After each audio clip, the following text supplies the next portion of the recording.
All right, guys. How are you doing tonight?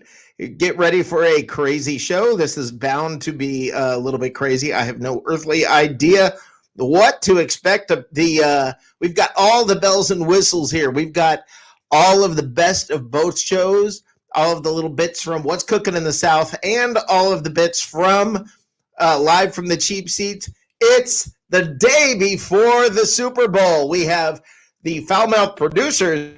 It's the day before the Super Bowl. Try something new and don't suck. We got everything. So this is going to be a lot of fun. We even have Brian Pearson popping his head here. So that's always fun. You never know what to expect. Misador, Teresa, and Slick. This is going to be awesome. We've got so much to talk about. So much fun on tap for tonight. Get ready for a little bit of everything. I seriously have no earthly idea what to expect out of tonight. I just know it's going to be one heck of a lot of fun. I think we've got so much craziness. We got videos, we got music, we got hype, we got all kinds of things. We got the meme grinder, we got prime cuts, we've got words of wisdom. We have everything coming tonight.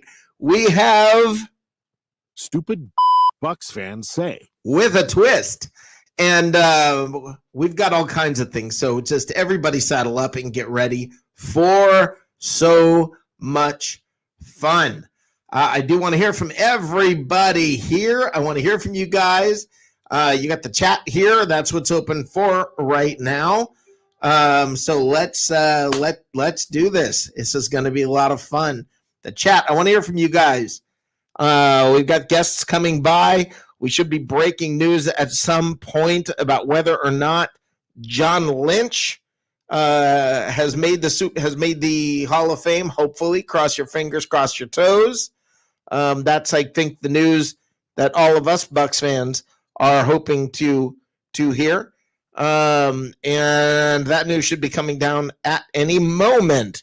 So we will find out. I'm excited. I'm waiting. The news hasn't broken yet, but it should be coming anytime. But anyway, guys, the Bucks are in the Super Bowl tomorrow. In case you hadn't heard, a little bit of news. The Bucks are in the Super Bowl tomorrow. I want to know what you're thinking. What are your feelings? I want to know everything going on in your head right now. I've got my thoughts. By the end of the show, I will give you my prediction. I will tell you my thoughts on what I think you can expect tomorrow. And I think this is going to be, I don't know, guys. It's one of those things that as a Bucks fan, you wait and you wait and you wait and you wait on so many things. You wait on so much of this. You wait on, there's years and years and years and years of embarrassment and horror and one bad thing after another. Greg Schiano diving at the knees, toes on the line, MRSA. And that was just the Greg Schiano years. You've got, Youngry with Raheem and that whole fiasco and that whole mess. You've got so many things. Dirk Cutter in the just Mike Smith defense, Lovie Smith. There are so many things, and this is not to bum you out. This is for you to say, look at what we have right now. Look at where we are right now. Nobody's laughing anymore. Nobody's making fun of the Bucks anymore. Things have changed. So this is pretty exciting, guys. It's all different now. Now I don't know how you say your name. Yakin Ben Israel. You are correct. Nobody is making fun of us. We're not losers anymore. Teresa, what? The Bucks are in the Super Bowl? Why didn't anybody say anything? Yeah, it slipped right through the cracks, didn't it? Yeah. Guys, I am so jacked up. I am so excited. I've got a friend of mine who hopefully will be calling in tonight during the show that he's somebody that I went to the very first Buccaneers playoff game with. A buddy of mine going back, he's like a buddy since fourth grade. but he went to the very, very first Bucks playoff game against Philadelphia in 1979, and that's the day he became a Bucks fan. So we've got that. So Dominic, happy birthday. And guys, there is so much to talk about. This is a cross between What's Cooking in the South and Live from the Cheap Seats. So what'd you have for dinner? What'd you have for dinner? I want to know what y'all had for dinner. So let's go from there. As far as who dat, Brian, I'm going to kick this off with the answer to who dat. Okay? I want to kick this off with an answer to who dat. And I'm going to kick it off with about the best answer. I'm going to kick it off with We Dem Bucks. Now, this is a rap written by our own Joshua Cole Allen and Deezy. And I want y'all to see this little hype video. This will get you jacked up and ready to go. Y'all ready? This is what this show's going to be crazy and fun. You never know what's about to happen. But Joshua Cole Allen and Deezy wrote this song, and Deezy performed it. This will get you jacked up. Come on now, we ain't done. We talked about that. Let's play harder. Let's play tougher, harder, tougher, everything. Easy. Come on, boys, let's go now. New year, new team, TV12 on the scene. He throw the rock up the ground, straight down to the seam. Godwin in the slot, yeah, he can't be stopped. Evans on the outside, yeah, the boy got hops. We ain't playing games, man, enough is enough. We gon' ball out till we hold the trophies up. 100-yard touchdown, and the D make 'em punt. Go hard or go home, and them boys in the zone. We them Bucks, and we taking over. 31 teams, best look over your shoulder. We them Bucks. It's our time to shine. They ain't never gonna stop, and we on the grind, and we them Bucks. Our team is louder, putting fear up in the league, and they folding tower. We the Bucks, and we winning it all. The ship is in our backyard, and this year is ours. On the D, let's start with that boy JPP. Sutton Vita in the middle, straight up plug the scene. David is so underrated, I can't believe we got White, he be a rookie, but he a beast. Shaq gon' bust you in attack, bully the line, deliver the sack. Young gun talking all that smack, Murphy Davis in the back. Dean and Whitney never lack, I'm just giving you the facts. This our year and this a fact. I'm just giving you the facts, this our year. We them Bucks, and we taking over. 31 teams, best look over your shoulder. We them Bucks. It's our time to shine. They ain't never gonna stop, and we on the grind, and we the Bucks. Our team is louder, putting fear up in the league, and they folding power. We them Bucks, and we winning it all. The ship is in our backyard, and this year is ours. We the Bucks. We the Bucks. We the Bucks.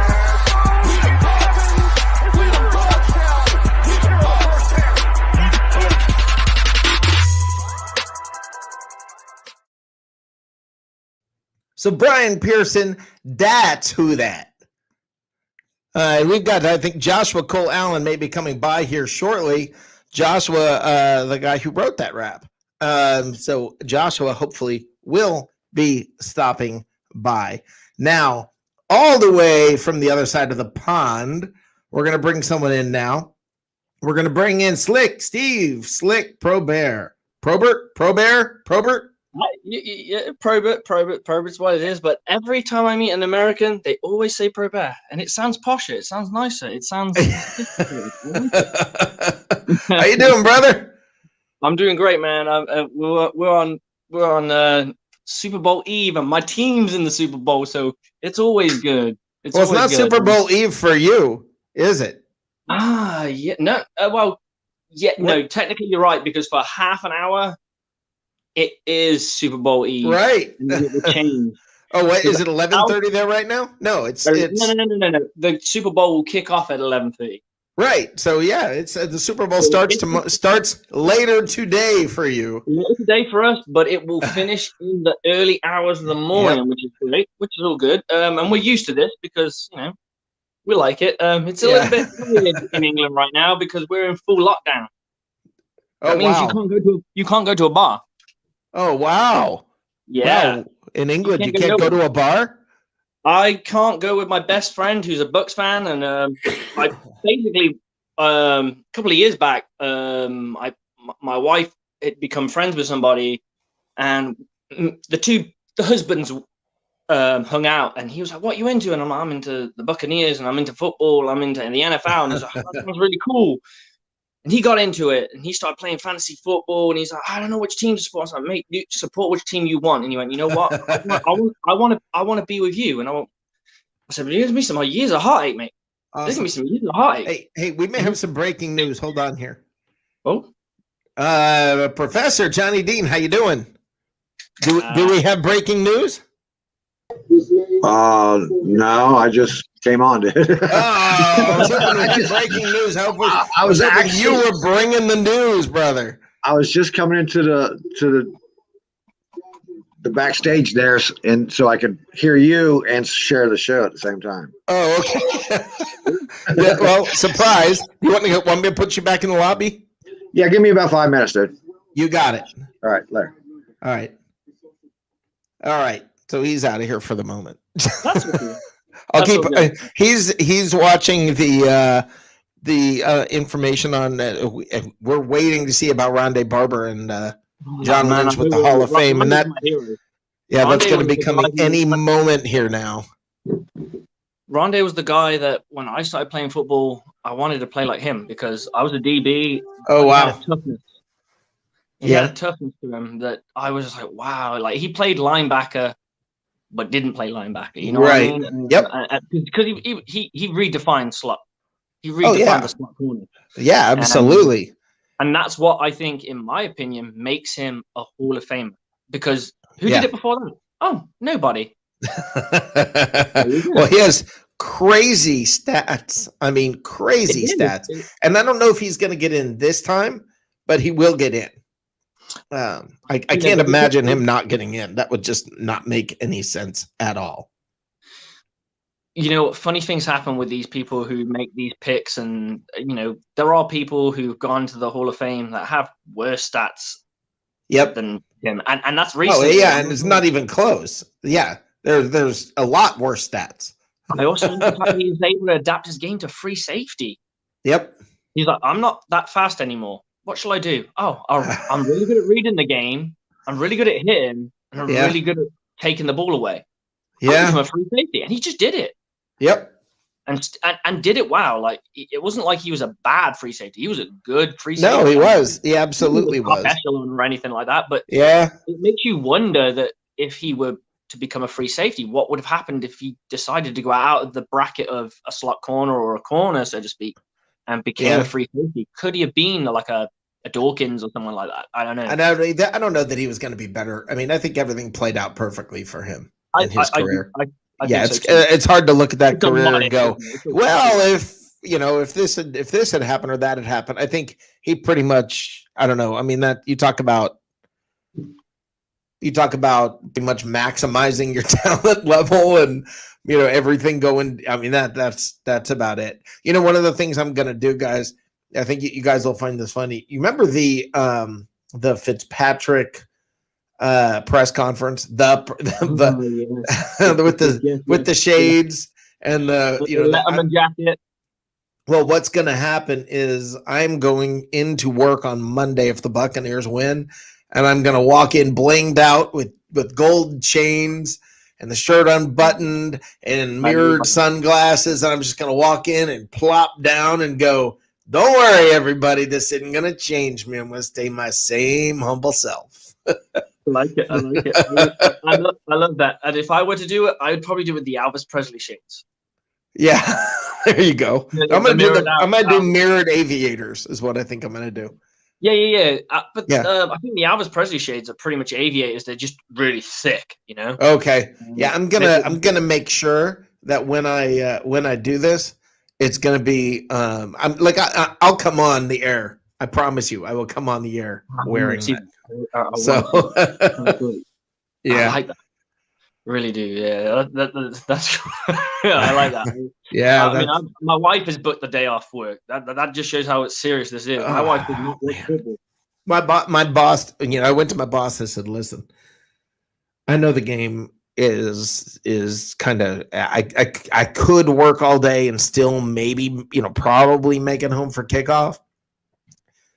but I don't want to miss any of the day's coverage. Like when I wake up in the morning, I want to turn on my TV and sit down on the couch, and like I'll go to the bathroom during commercials, but that's about the only time I want to leave my couch for like the entire day. And I mean that's the plan, I guess. I mean, it's a holiday for Bucks fans. It's a holiday for Bucks fans. You better freaking believe it is. You had better freaking believe it is. This is a nice feeling, and we need to enjoy it. We need to respect it, and we just need to sit there and just, you know what, bask in the sun. So I want to ask you something. Okay. What are your thoughts? What do you expect? What do you think is going to happen when it comes to? I mean,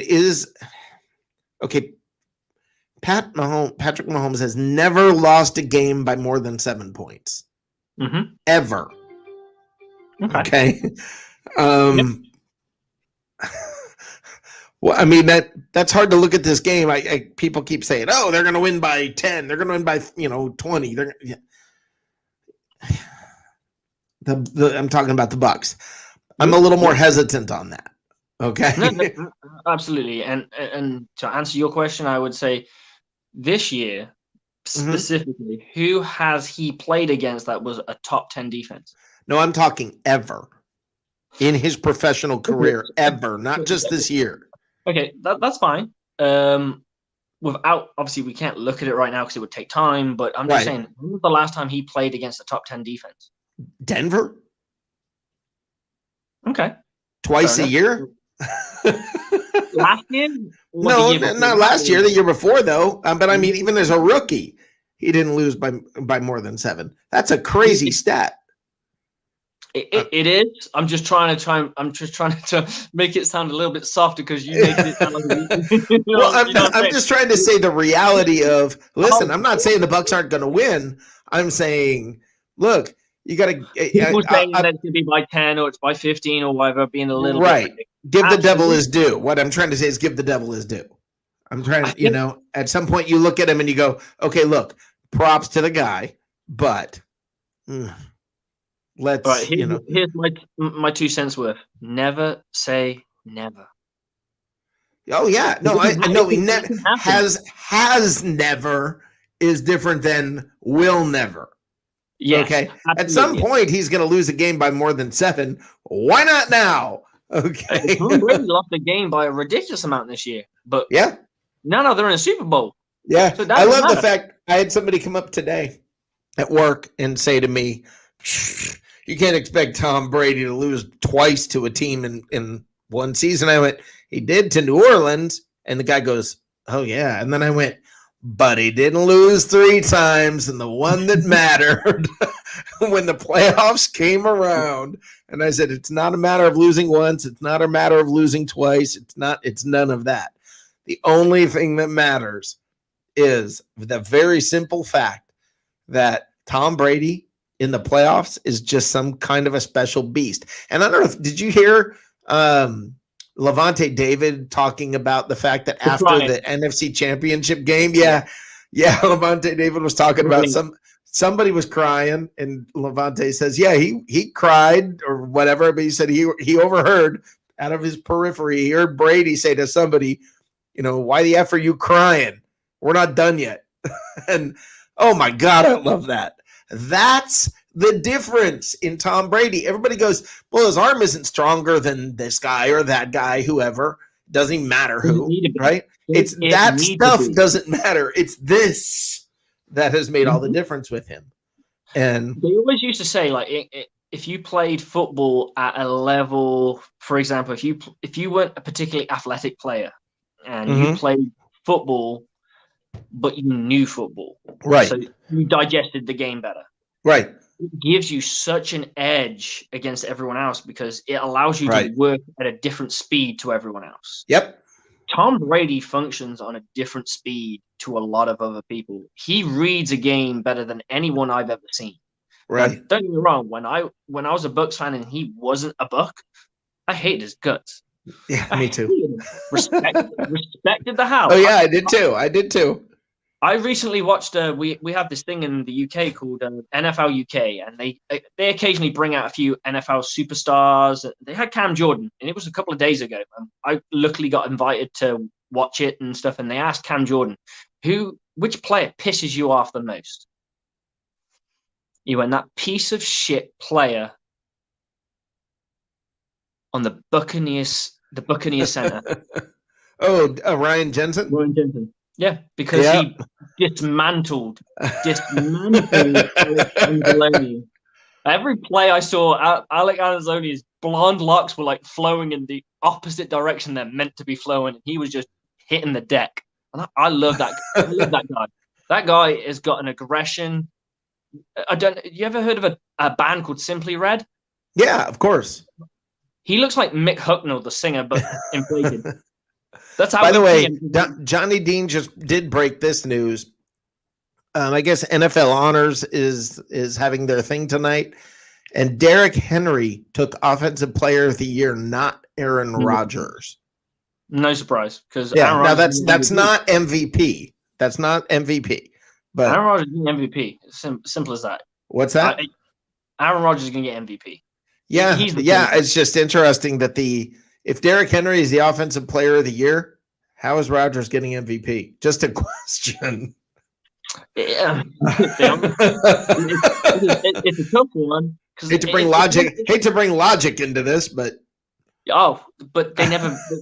Those two awards never meant any logic, because I don't think the two players have always matched up, have they? Really? Right. Well, most valuable player never meant. It does not mean who is the most valuable player to the team. It doesn't mean that. And I think MVP just means, hey, who had the craziest good year? And Aaron Rodgers had a crazy good year. Yeah. Except against the Bucs. Except for 2 games. 2 games. Didn't we account for 70% of his interceptions or something like that? Yes, we did. It was an insane stat. Wow. Yes, we did. Okay. I get to add somebody in here. Now, let me tell you who this is. And this guy is doing exactly what you're going to see me doing on Monday. You ready? There you go. That's going to be me on Monday. we don't really have finding those in the UK is like nigh on impossible. So. Hey, we win, we get the drinks in, we lose, we booze. So. Hey, Steve. Hey, man, how's it going, man? You guys know each other? Nope.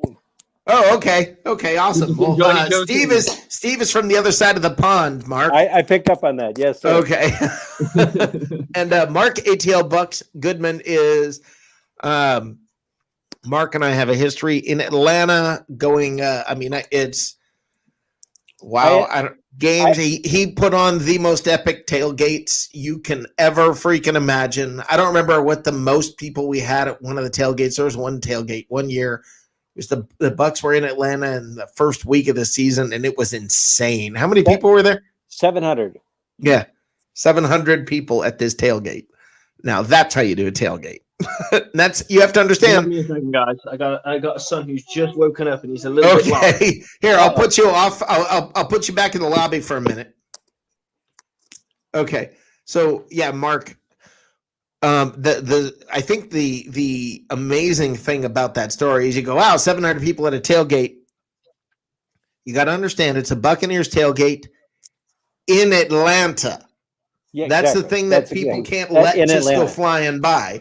In Atlanta, 700, mostly, almost all Bucks fans. Yeah, but one cool thing about Mark is Mark's favorite saying when it comes to this, it doesn't matter if you're a fan of wherever. What's your saying? Hate the team, love the fan. Your team sucks, but you're cool. Want a beer? Yep. There you go. So that's how we do that. By the way, Mark, we have Teresa in the chat. Hey, Teresa. Miss you. So yeah, good times. I'm excited, man. This is Mark. Absolutely. So I'm waiting for this is Cookin in the South. Yes. This is actually what's cooking in the cheap seats. It's a cross between all of the above. What'd you have for dinner? Okay. I was waiting for that. Come on now. So that's why I'm actually late getting on, is because got 2 pork butts going, getting ready for injecting, one marinating and one injecting. So tomorrow for the Super Bowl party at the Goodman House, we're having, you ready for this? Drum roll? Tampa Cuban sandwiches and Kansas City barbecue. Nice. So What'd you have for dinner tonight, though? Oh, we went out to dinner and had octopus and it's never, guys. It's never normal with Mark. No, and I don't just mean what he eats. It's anything. It's never just. The octopus was amazing with the celery puree, and it was absolutely fantastic. Yes, that's great. Yeah, we had somebody on here the other day who had came on and had when I asked them what they had for dinner, they said Pop-Tarts, and I told them that's the wrong thing to say. What you're supposed to say is something like a puff pastry with strawberry puree and a sugar confection. Topping. Yeah, exactly. I mean, turn it into something. Exactly. You know me. I love to do gourmet cooking, and the first rule of gourmet cooking is not necessarily how you cook; it's how you describe it. Yes. It's a marinated breast of duckling with a Grand Marnier sauce, presented a bed of wild mushroom fettuccine chili. Right. It's like, exactly. Yep. So okay, hold on. I'm gonna bring Steve back in here. Hey, okay. Steve. By the way, I didn't ask you this. What'd you have for dinner tonight? I had chili con carne. Oh, nice. So if you have Tex-Mex, if we have Tex-Mex here, what do you have there? It would be how do you? We have what mincemeat? I don't know what you call that. No, I mean, what do you? We call it like Tex-Mex, or I mean, it's Americanized Mexican. You just chili con carne. Exactly. Okay. So Steve will get a kick out of this. Last week, I actually made haggis in the States. Doesn't haggis sound like a character from Harry Potter?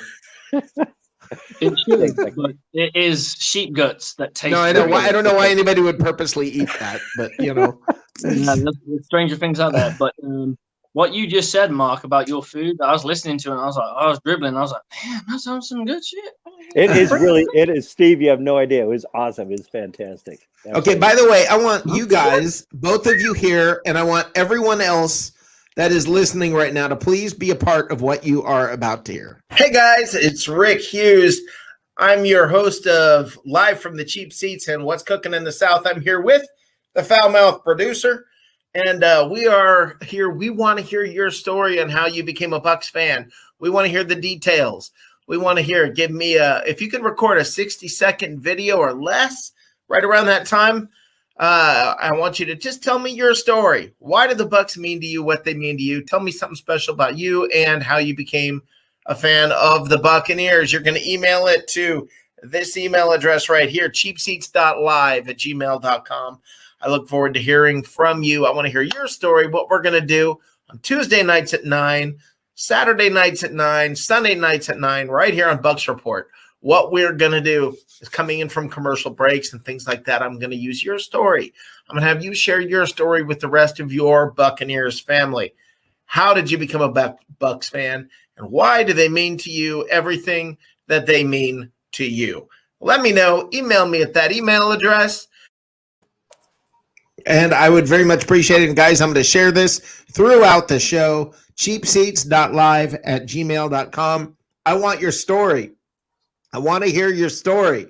Why do the Bucs mean so much to you? How did you get involved? Give me a cool Bucs story, something that makes them important in your life. Like for me, my mom who's passed away, huge Bucs fan.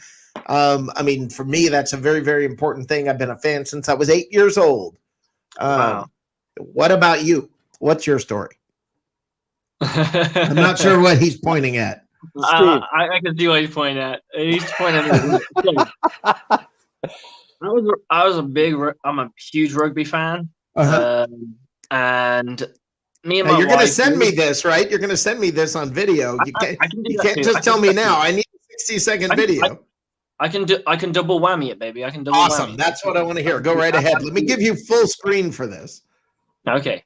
So me and my wife, we got engaged, we got married, and we're like, oh, we want to go on a honeymoon, and we're like, oh, we'll go to Orlando. I was like, okay, cool, we'll go to Orlando. I was like, I've always heard about this spectacle of an NFL game.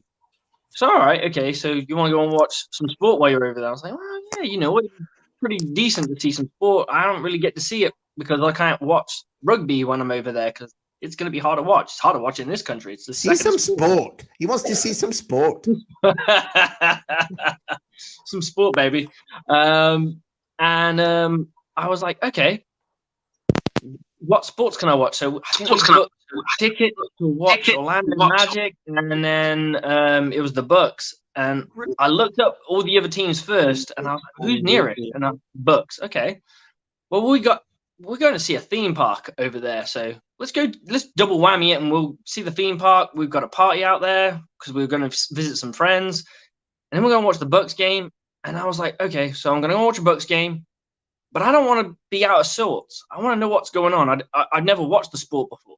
I think this was 2014, so it's when we just before 2013. Sorry, so it was just before we drafted Mike Evans, which is why he's one of my favorite players.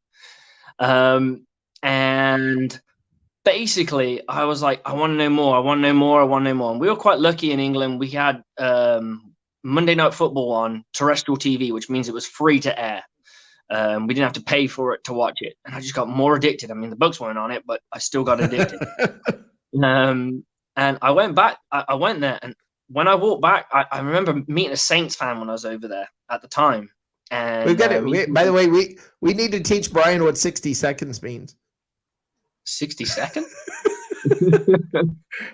Give it. I'm loving I'm joking. I said give it the story in 60 seconds or less. I'm just teasing you. I'm just teasing you, man. I'm just teasing. If you know anything about my show, you can ask Brian Pearson, who's in chat right now. It's constant. What do you do when you're in the cheap seats hanging out with the guys? You're busting. Give you a hard time. Exactly. You better believe we're going to give you a hard time. Okay. Well, I got a good story about cheap seats, actually. Oh, well, finish your story. Finish your story about being a Bucks fan. Oh no, they lead in too. Okay. So, long story short, we go and see the Bucks. I'm committed. I'm like, this is my team. I don't give a shit. I don't care if they're the best team or the worst team. This is my team. I pick a team and I'm sticking with them. So we go there. It's a really hot Tampa day, and my wife froze up. Unknown. She was pregnant at the time. Oh. It was a hot day. She throws up all over somebody, and our tickets cost $35. So I'd imagine they're pretty no, the second person who's come up with this story. She threw up in the cheap seats. Oh no! You know what? Well, that's what you do in the cheap seats. She just went, oh. And I was there like, I'm so sorry. I'm so sorry. And my wife was like, I'm so sorry. I'm so sorry. I'm so sorry. And we found out later that she was pregnant. But at the time, we just thought it was heat stroke. She was feeling a bit rough, you know. It was a hot just day. Heat stroke. Us English people, we ain't used to that kind of heat. We ain't used to that kind of heat. I was fine. I mean, I was okay. I didn't drink as much as I wanted to, but I was careful. But my wife, she was sucking ice cubes and dying, pretty much. Right. And she projectile vomits all over this poor woman. She's a big girl as well. Right.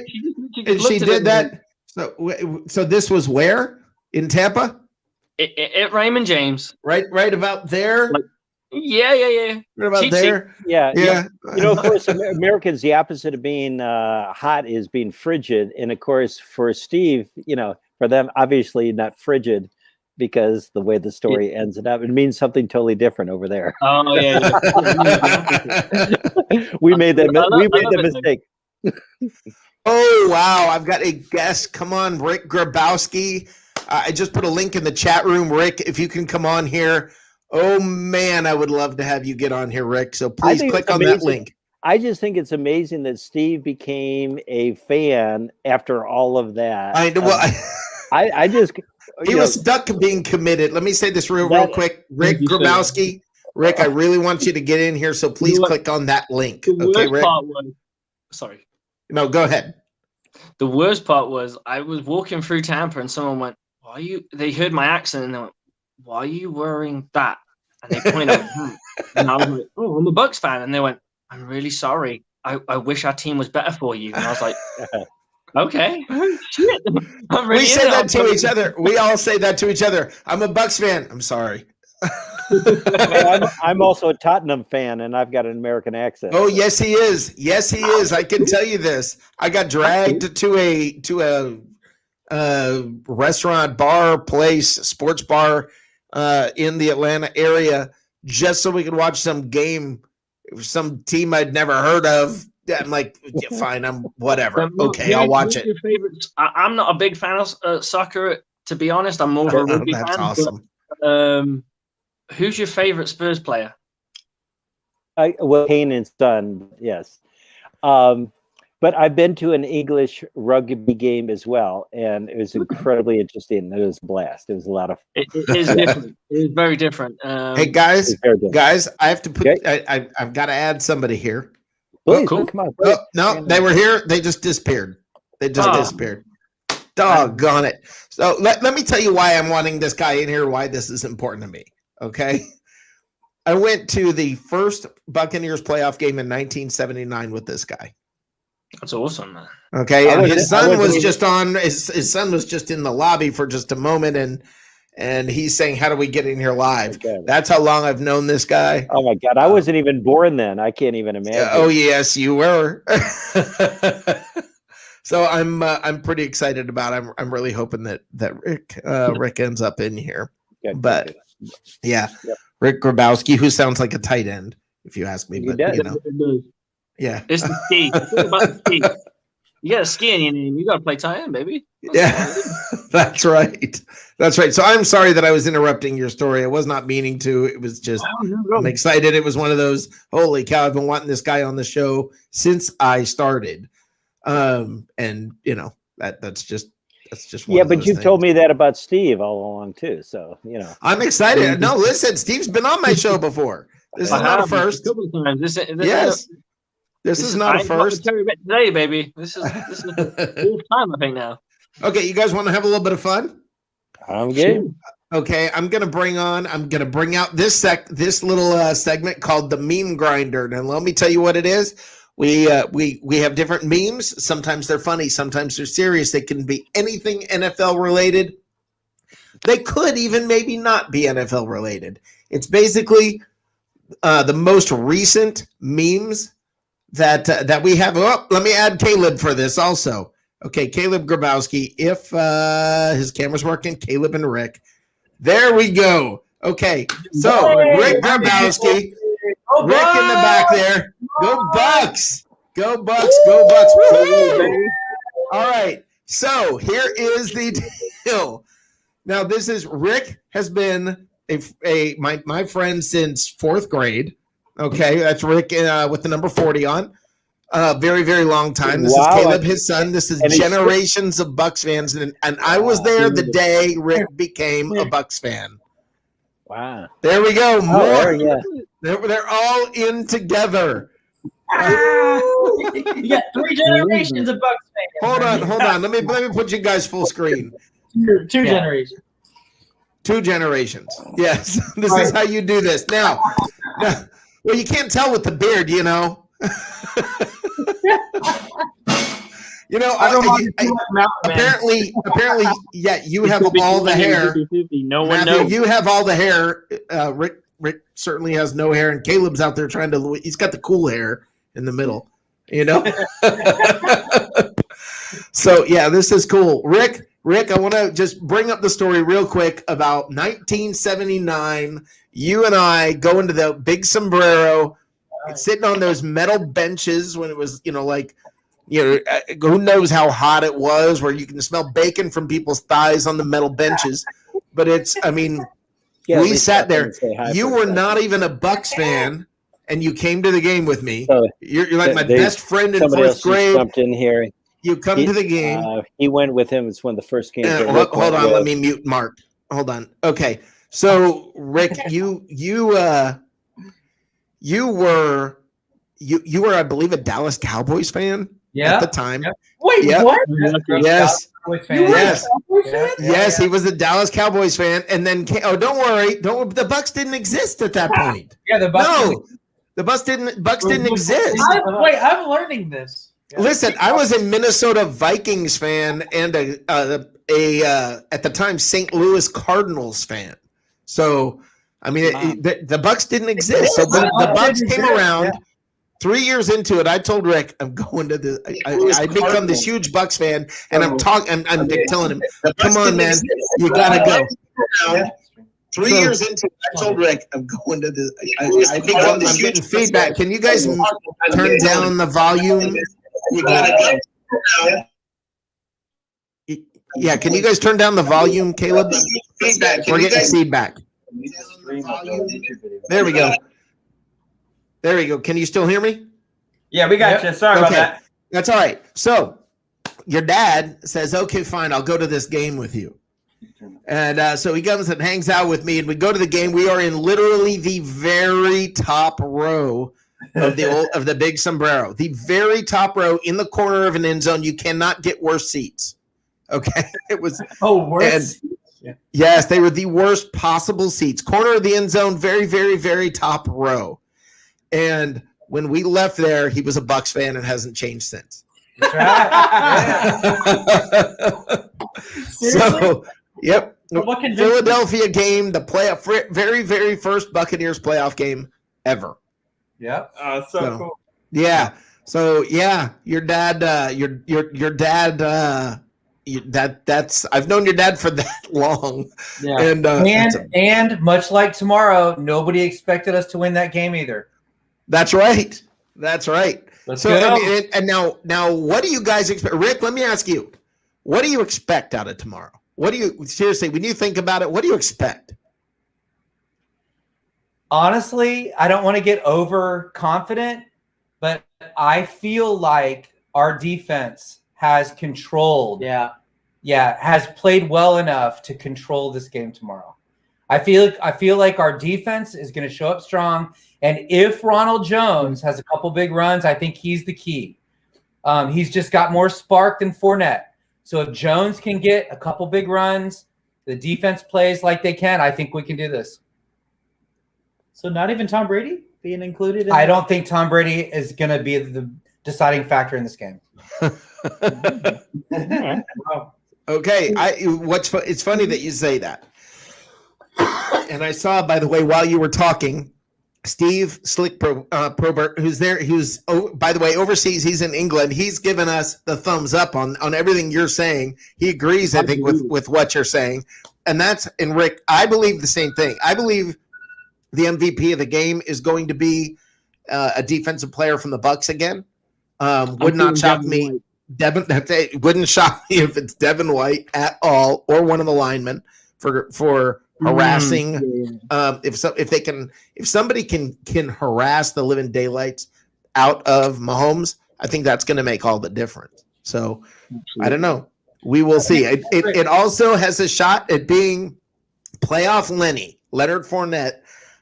There's a shot it could be him, because if he has a game, it's basically shortening the game and keeping Mahomes and company off the field. So I think that can play pretty big into it. So Rick, this is a question I've been wanting to ask you for a little bit. Yeah. Why do you think the Bucks are in the Super Bowl? Totally your opinion, and maybe you ask me this question. Like, why do you think they're in the Super Bowl?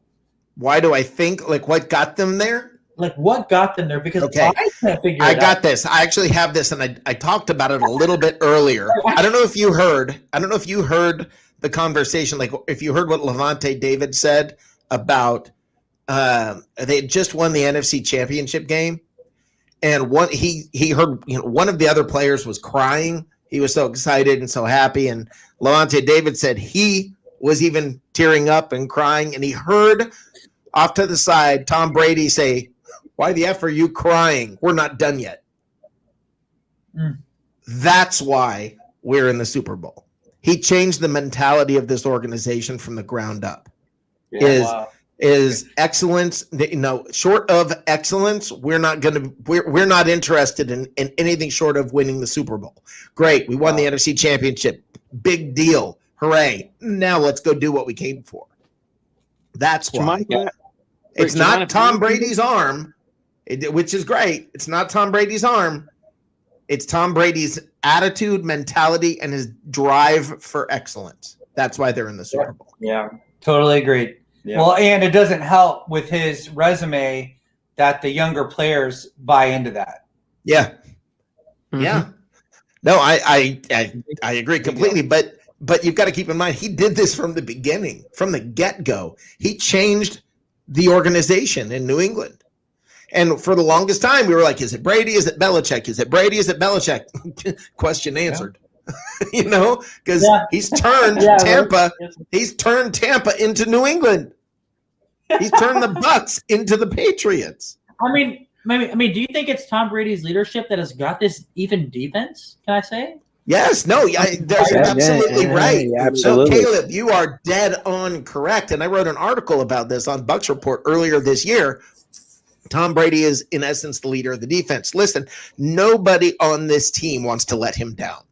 Nobody wants to let him down. It's a big deal. Yeah. You know that when you go out, what's demanded of you, and you know when you go out, you've got a chance to win. Yeah, absolutely. Mark, your thoughts. Let me ask you, what do you think is the difference between this year and previous years? Is it Brady's arm? Or what is it that makes this year different? Well, a lot of it is just a belief, and he's a big part of it, right? That we actually believe we can win. And that, I mean, if you take a look at that, how significant is our team from the beginning of the season as far as talent from the beginning of the season to the end of the season? And so what's the difference that all of a sudden we all came together? I mean, Brady's got a believer. Look at Antonio Brown. Nobody wanted to touch the guy, right? Yeah. And look at the difference in this guy that Brady has made. I mean, Your Honor, I rest my case. Yeah. No, that's huge. That's a really good point. Yeah. Yeah, and just the mentality, everything about this with Brady is so much more important than this with Brady. I mean, it's so much better than his arm strength. It's so much better than his accuracy. It's so much more important than that. Because even when in a game like the Saints game or a game like any of the playoff games where the offense didn't even do that much, let me tell you something. The Saints game, the defense won that game. Oh, okay, we lost them. Okay. Anyway, that was fun. That was fun. All right, let me bring the Professor Johnny Dean in. All right, Johnny. Dean, the we Professor. got everybody back. We got the whole party back. Oh, we keep losing them. We'll see what happens. Johnny, how you doing? How's it going, bud? Good. So they're probably not going to break the news about whether he made it or not until the end of the show? Probably not. It's the way they're It doing just came this. out. Alan Faneca made it. So I don't know if that- Woodson's made it, isn't he? What's that? Woodson's made it. Yep. Well, yeah, Woodson made it earlier. Yeah. I think they've done like 3 of them, but it's I think they've done more than that. in a 2-hour show. Drew Pearson, I guess made it. So I don't know. It's getting. Yeah, I think it. I'm thinking if it was what I think it wasn't it kind of coming down to Woodson or Lynch. Yeah, I mean they don't like to pit 2 safeties. That's what I heard. Right. So that may not be good news. Woodson's a super. No one can deny Woodson his accolades or what have you. No, absolutely, he deserves it. There's no doubt about that. Every time Lynch goes in, there's a Brian Dawkins, there's somebody else, and it's got to come to a point where you go, you know what? We've got a year with 2 good safeties. Let's just have 2 good safeties. Right. Yep. Hey, Mark, how you doing, bud? Hey, good to see you. Well, kind of see you. You guys know, I don't think I've talked to you since you turned the Atlanta thing over to John. That's correct. I retired from running the Bucs fan club after what 12, 13 years. Yeah, you and Tim still hanging out? I've kind of laid back now. I just want to be a regular fan. You know, none of all that other work to it. You failed on that. That's the way you do it, bud. Regular fan. You know what I mean? Nothing regular about Mark. I did a nice article on Mark and Tim Young earlier. Well, I think it was like 4 years ago now, wasn't it? I'm not sure which one. It's the one about the beginnings of the invasion. The Atlanta tailgate party. Yeah, I did that article. That was pretty good. Yeah. Yeah. Well, those Good story there too, by the way. very, very fun days doing. I mean, the being just a part, being around all of that, and those were good times. One thing I want to do if I ever get to come back to the States, so this is a big massive plan that for me and my wife to try and come, because going to America is like a big thing for us. It's like when we hear you guys talk about Europe, we're like, oh, I'm going to France. And we're like, going to America. Yeah. Next door. What a lot of people, nothing. A lot of people We don't talk about- realize over in Europe, they don't know the concept of tailgate, right? As great as sports fans, they're like diehard when it comes to rugby and to football, soccer. Diehard fans, they have no concept. I like to call it Wendy ball, Mark. I like to call it Wendy ball because they like to play with little dollies. They like to fall over and cry and handy around. And now I really like him. I'll tell you something. This is a great thing because where I'm from, I'm from a rugby city, and my city's. You ever heard of Worcester sauce? Yeah, sure, absolutely. Yeah. Worcester sauce, right? Yeah. So we have a team called the Worcester Warriors, and they're the highest echelon of English rugby. So they're in the Premier League of rugby, so to speak. And one of the guys had a slip cut from here to here from a boot cleat, slashed in across the cheek. Gave him like a Joker smile. And a Manchester United football player had a little chip in his lip. And he posted a picture of himself. Hold on, guys.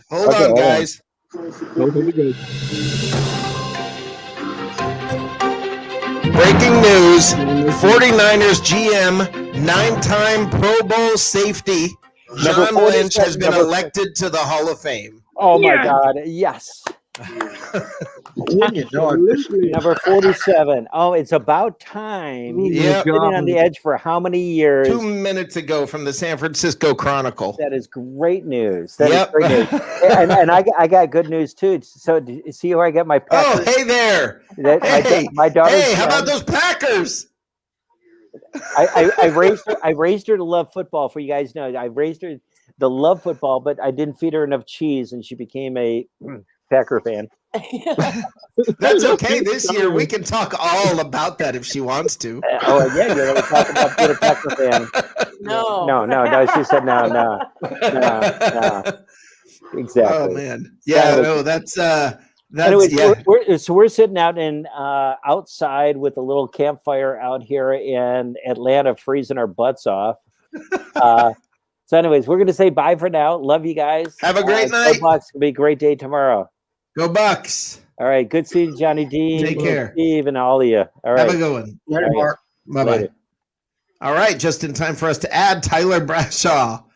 This is awesome. All right, guys. Let's do this. I'm gonna start the meme grinder, okay? I'm actually behind on all the stuff I got to get done here. You guys have no idea all the things that are coming. Let's get into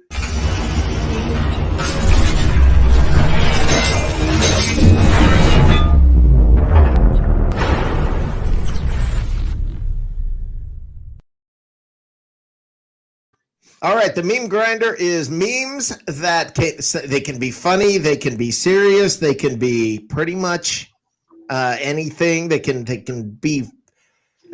be football related. They're almost all football related. Doesn't have to be Bucks. It can be anything. They're just interesting memes from the week. I just thought this was funny. Brady straight up looks 5 years younger than Mahomes. Okay, here we go. If you ever see Tom Brady do this, just forfeit the game.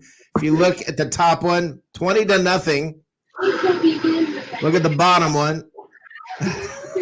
The bottom one, 24-7. The Bucks came back and won that. Tom Brady came back and won both of those games. Here we go. Breaking news. Image of Chiefs barber who spread the virus in the facility has leaked. Okay. The Seahawks hate the 49ers so much, they gave away the Lombardi with 49 on it. Okay. Now, I want to talk about this. I've been a Bucks fan since 2020 starter kit. Okay, the Brady Gronkowski shirts. Now, this bugs me. Okay, this actually bugs me because it's basically making fun of people who are new fans, or who are a part of, just brand new to it, and that bothers me. I don't care if you've been a fan for 5 minutes or 5 years, or I don't care if you've been a fan for 47 minutes or 47 years. I don't care. Just be a fan. Welcome aboard. Let's have fun. Please buy tickets. That's my attitude. Okay, the last time the Bengals won a playoff game, the Jaguars didn't exist. Wow. The Titans were the Oilers. The Patriots had 0 Super Bowls, and Mahomes wasn't even born. Ouch. Ouch. Guess who's not going? Love that. Okay, who America is rooting for in the Super Bowl? Yeah, Green Bay still boycotting. Everybody else wants KC other than Florida. Okay. Since NFL realignment in 2002, 7 teams have failed to appear in a conference championship game. The Lions, the Bengals, the Browns, Washington, the Dolphins, and the Texans, and the Dallas Cowboys. Right. Since NFL realignment, the Cowboys haven't made an NFC championship game. That's an amazing stat. Lenny Kravitz has more Super Bowl appearances than the Detroit Lions franchise. That's cold. I'm going to tell my kids this was Andy Reid. And, since we're talking Detroit or Rams now, that's just funny. They look exactly alike. And the last one, this was my favorite. The difference between Tom Brady's first video game appearance and his latest. Unbelievable. Yeah, that shows you how long Tom Brady's been in the league. I also saw a thing the other day, and I found this very interesting. Peyton Manning at 43 years old was entering the Hall of Fame. Tom Brady was at 43 years old is going into the Super Bowl, and he's played in 4 Super Bowls since Peyton Manning retired. Isn't that ridiculous? That is ridiculous. It is nuts, man. So Johnny, Johnny, be thinking about this, okay? Because I'm coming to you next. Tyler, what do you have for dinner?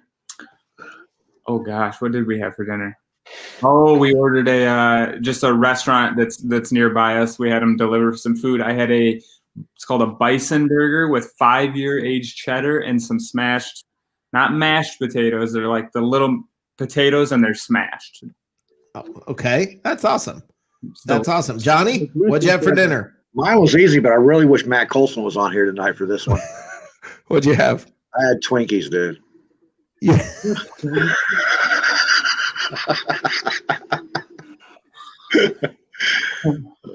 On purpose? Yes. You had Twinkies on purpose? Absolutely, because wow. I'm saving my stuff for tomorrow. What did Steve have? What's that? Yeah, chili, baby. Yeah, chili. Yeah, what was it? Chili con carne? Chili con carne. Yeah. I wanted you to say shepherd pie, man. I really did. Well, let's see what they're having in Canada. What are they having in Canada for dinner tonight, my friend? Domino's Pizza. Domino's Pizza? Wow. Okay, that's not terrible. We're good with that. Not good. It was okay. Yeah, that's all right. That's better than pineapple. that. Okay. Yes. No. Oh, no, you just lost it, man. Would you? No pineapple. Oh my God, what is wrong with you people? Hey, Rick. What is wrong with you people? Rick, I have an interesting question for the panel here that I saw the other day. Somebody posted, I wish we could sign Vincent Jackson to a 10-day contract. So it's coming up, man. It's coming up. It is. I think I have that coming up. Stupid shit. I think I have that coming up on the show. Hold on, though. Hold on. Let's add Joshua Cole Allen. But what I'm going to do, hi, Joshua, wake up. Okay. What I'm going to do first of all, here. Yes, you are, because you're not just you're not just on this show. You are also busy. Oh, what are you writing a new rap? I'm going to play this one more time. Maybe. This is Joshua down on the bottom left who wrote this rap with DZ. Hold on. Come on now, we ain't done. We talked about that.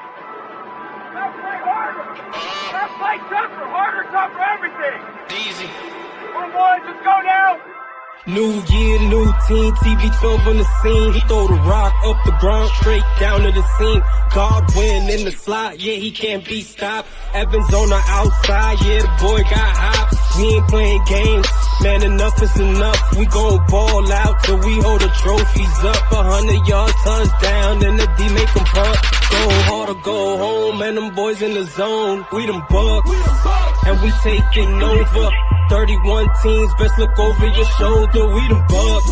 It's our time to shine. They ain't never gonna stop, and we on the grind, and we them Bucks. Our team is louder, putting fear up in the league, and they folding tower. We the Bucks, and we winning it all. The ship is in our backyard, and this year is ours.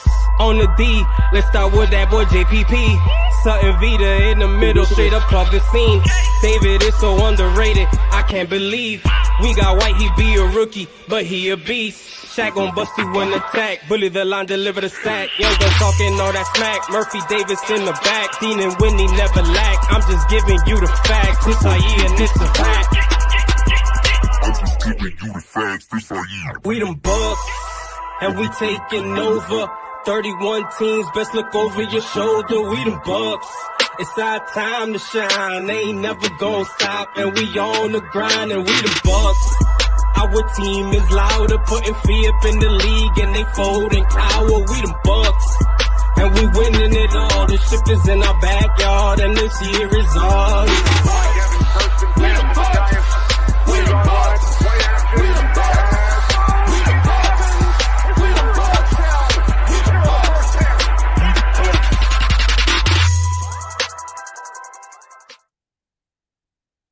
Nice job.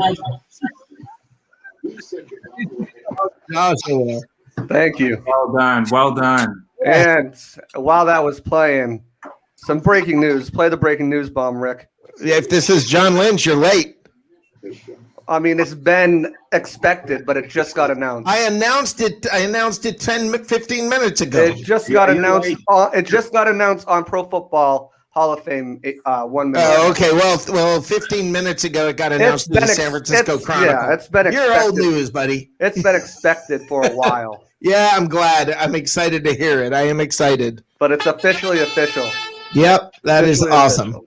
That is awesome. Hey, how about that? We beat we beat all of them by 15 minutes. How about that? Yeah, there's a delay. There is a delay. If you get it's political.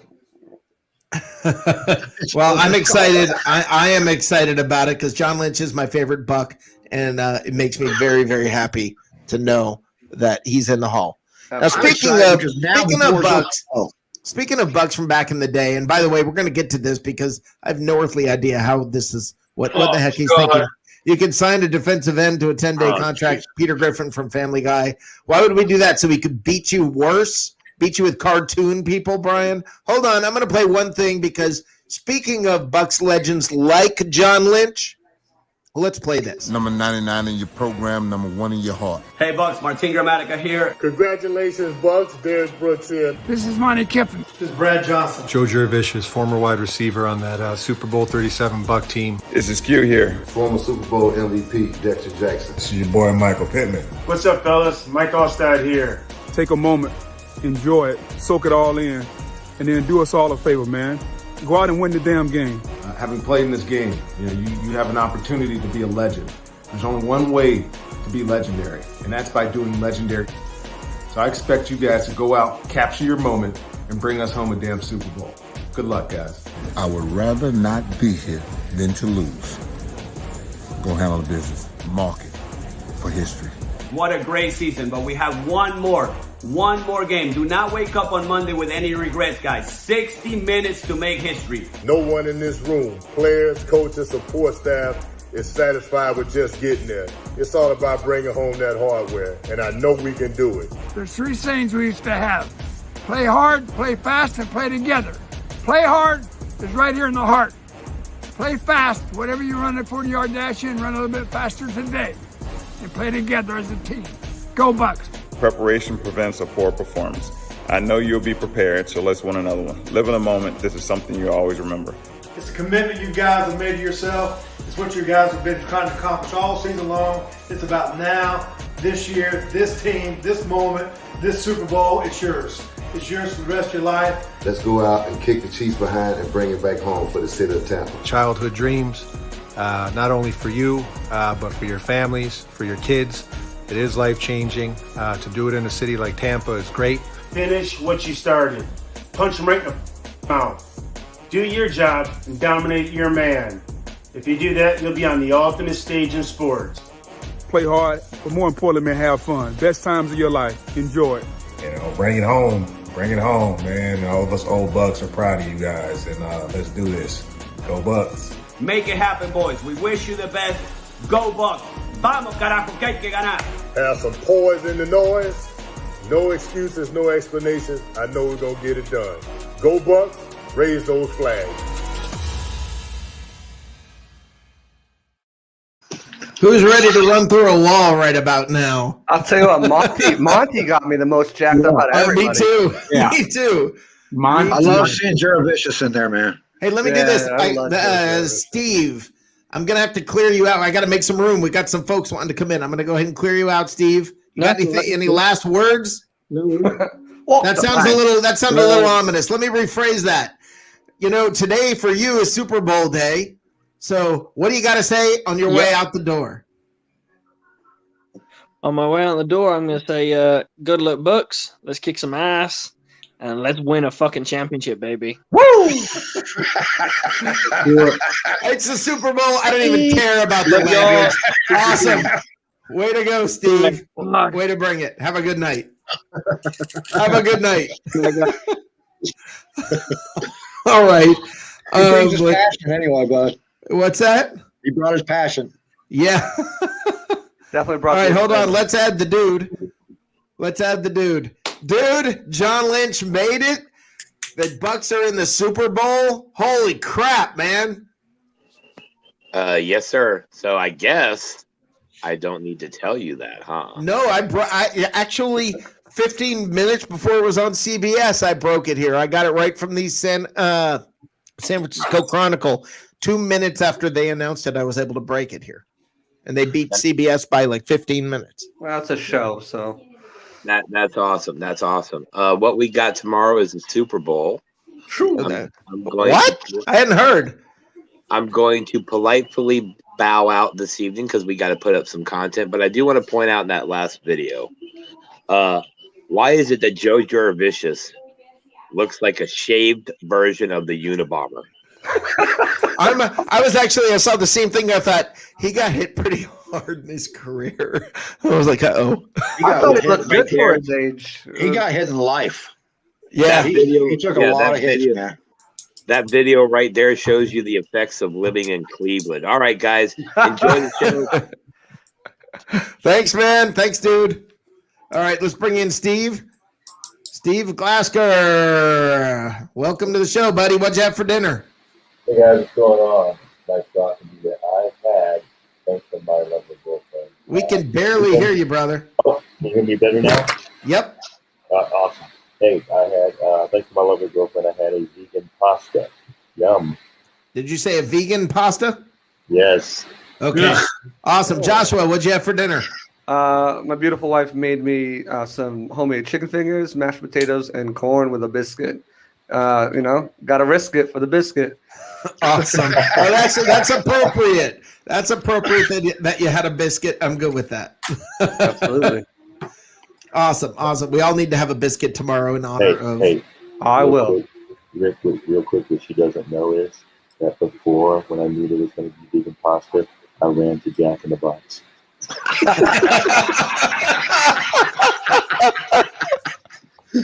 Don't tell me about a veg. Winner! You didn't buy a salad now, did you? Listen, man. Listen, no.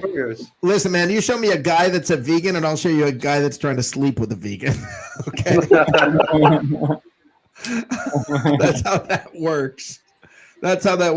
So, guys, I want to tell you something before I bring in the foul mouth producer. I want you to know that this is not a new thing for me to have to deal with. Okay. The foul mouth producer is 6 years old, but I want you to know this is nothing new. Look at how far back this goes. Are you my daddy? I hope not, because you are stupid. The day I got it. The day I got him. The day I got him. It's just constant abuse. So what I'm going to do here right now, let's go ahead. Let's go ahead and let's get this out of the way so he can stop staring at me over here. And let's go ahead and give him his couple of minutes. Right now, it's time for Litterbox Talk.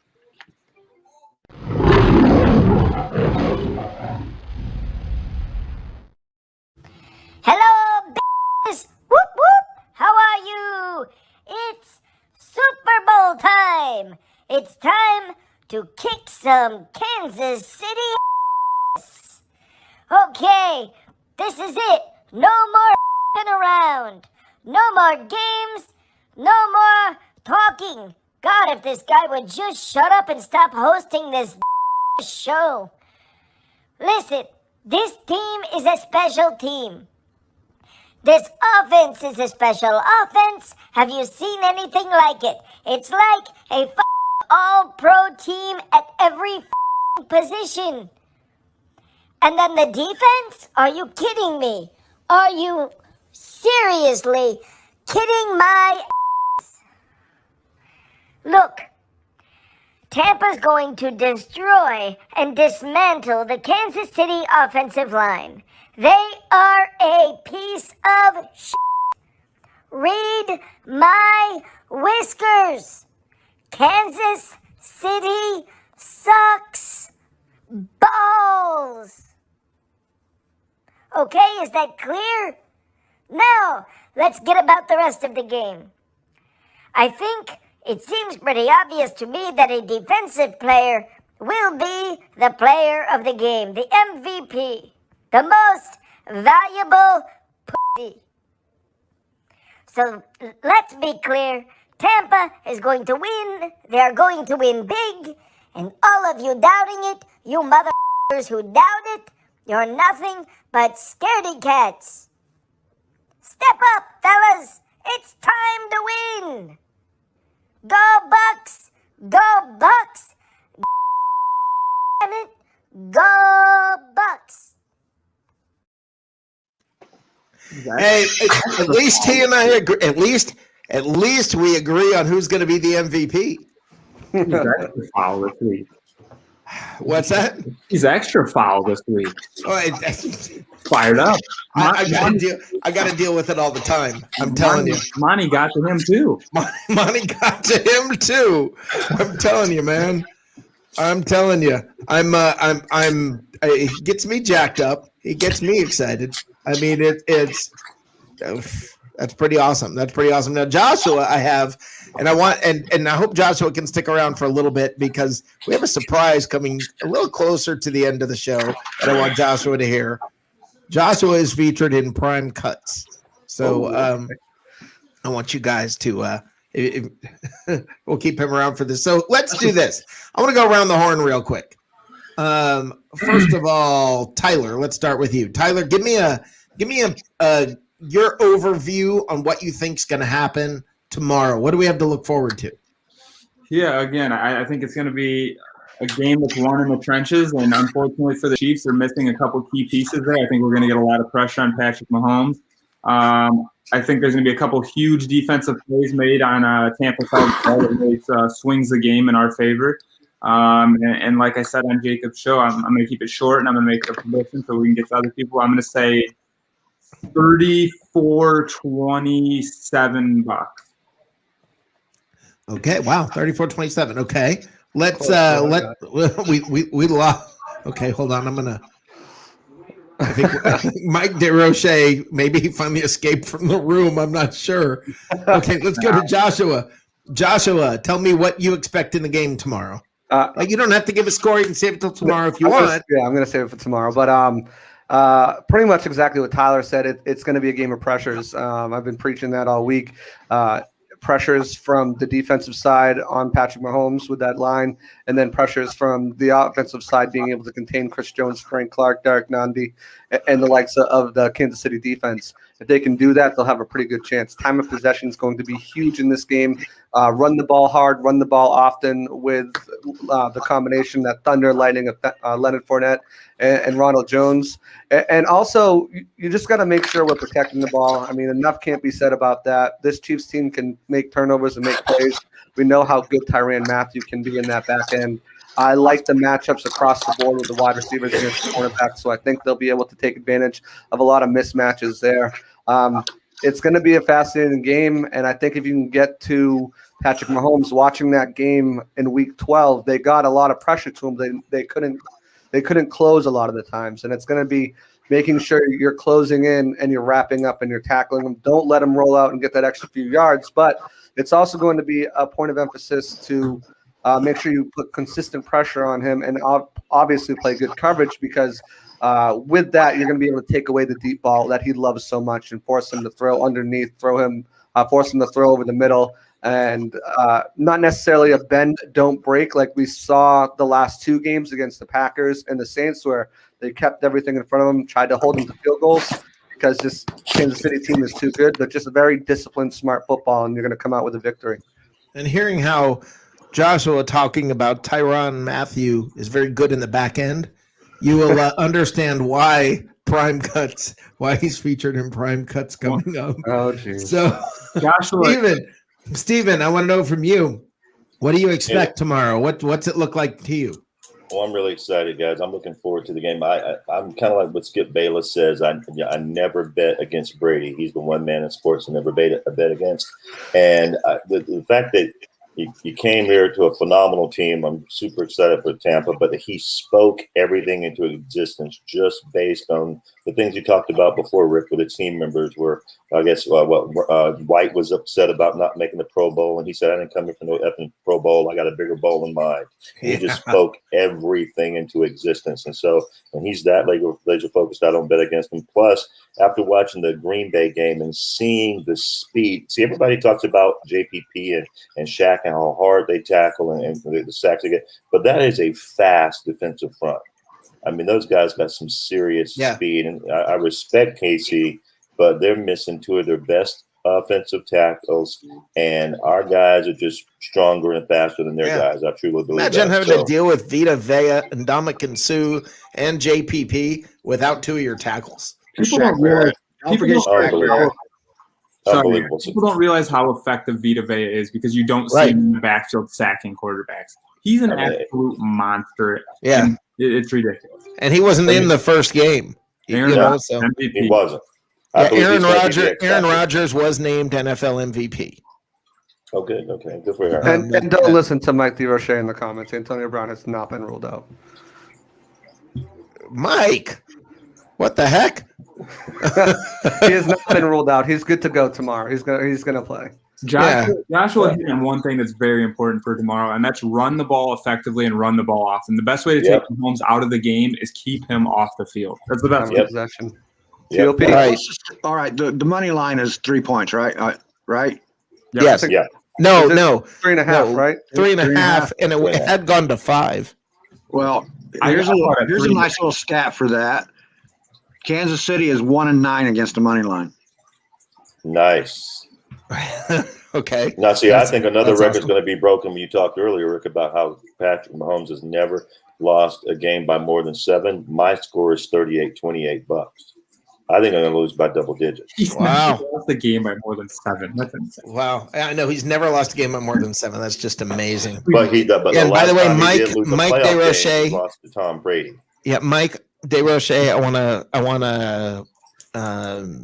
want to follow up. I'm checking. It does say he's actually flat out. He's been called likely to play. So I mean, he's in. He's not missing. Right. AB's in the game.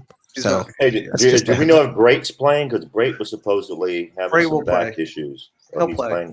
Okay. They're going to have, as Bruce Arians said, You're gonna have to shoot these guys to keep them off. The Yeah. field. I mean, and they might just, but not Right. I was with gonna a little bit of sprinkles, you know? I was gonna say I wouldn't be surprised to see OJ Howard lay step tomorrow. Yeah, right. I got some breaking news here. His ankle's dangling, right? But he's out there playing. Hey, let me. Breaking news. Breaking news. What? I actually agree with Brian Pearson. What? I think Patrick Mahomes is going to be the MVP. Non-valuable player. Absolutely. Okay, let me do this, guys. I'm going to bring this in real quick. Let's bring in words of wisdom. Let's bring this in real quick here before we get back to it.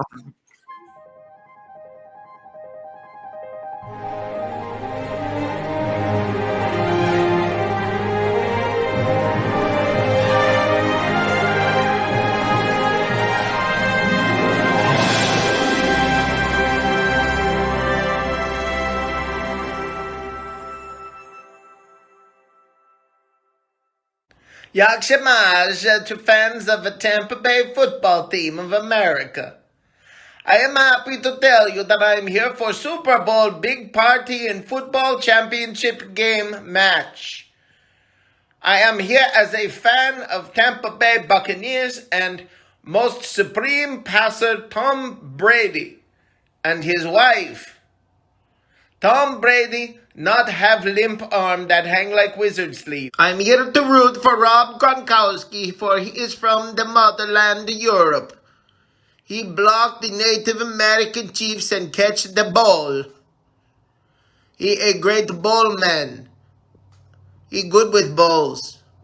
Tom Brady married to famous model Giselle. I do not know why they call her that, but she ran around in her underwear and looked very sexy like my sister. I do not wish to say anything bad about Patrick Mahomes. He is number 2 quarterback in all of America. This is an accomplishment.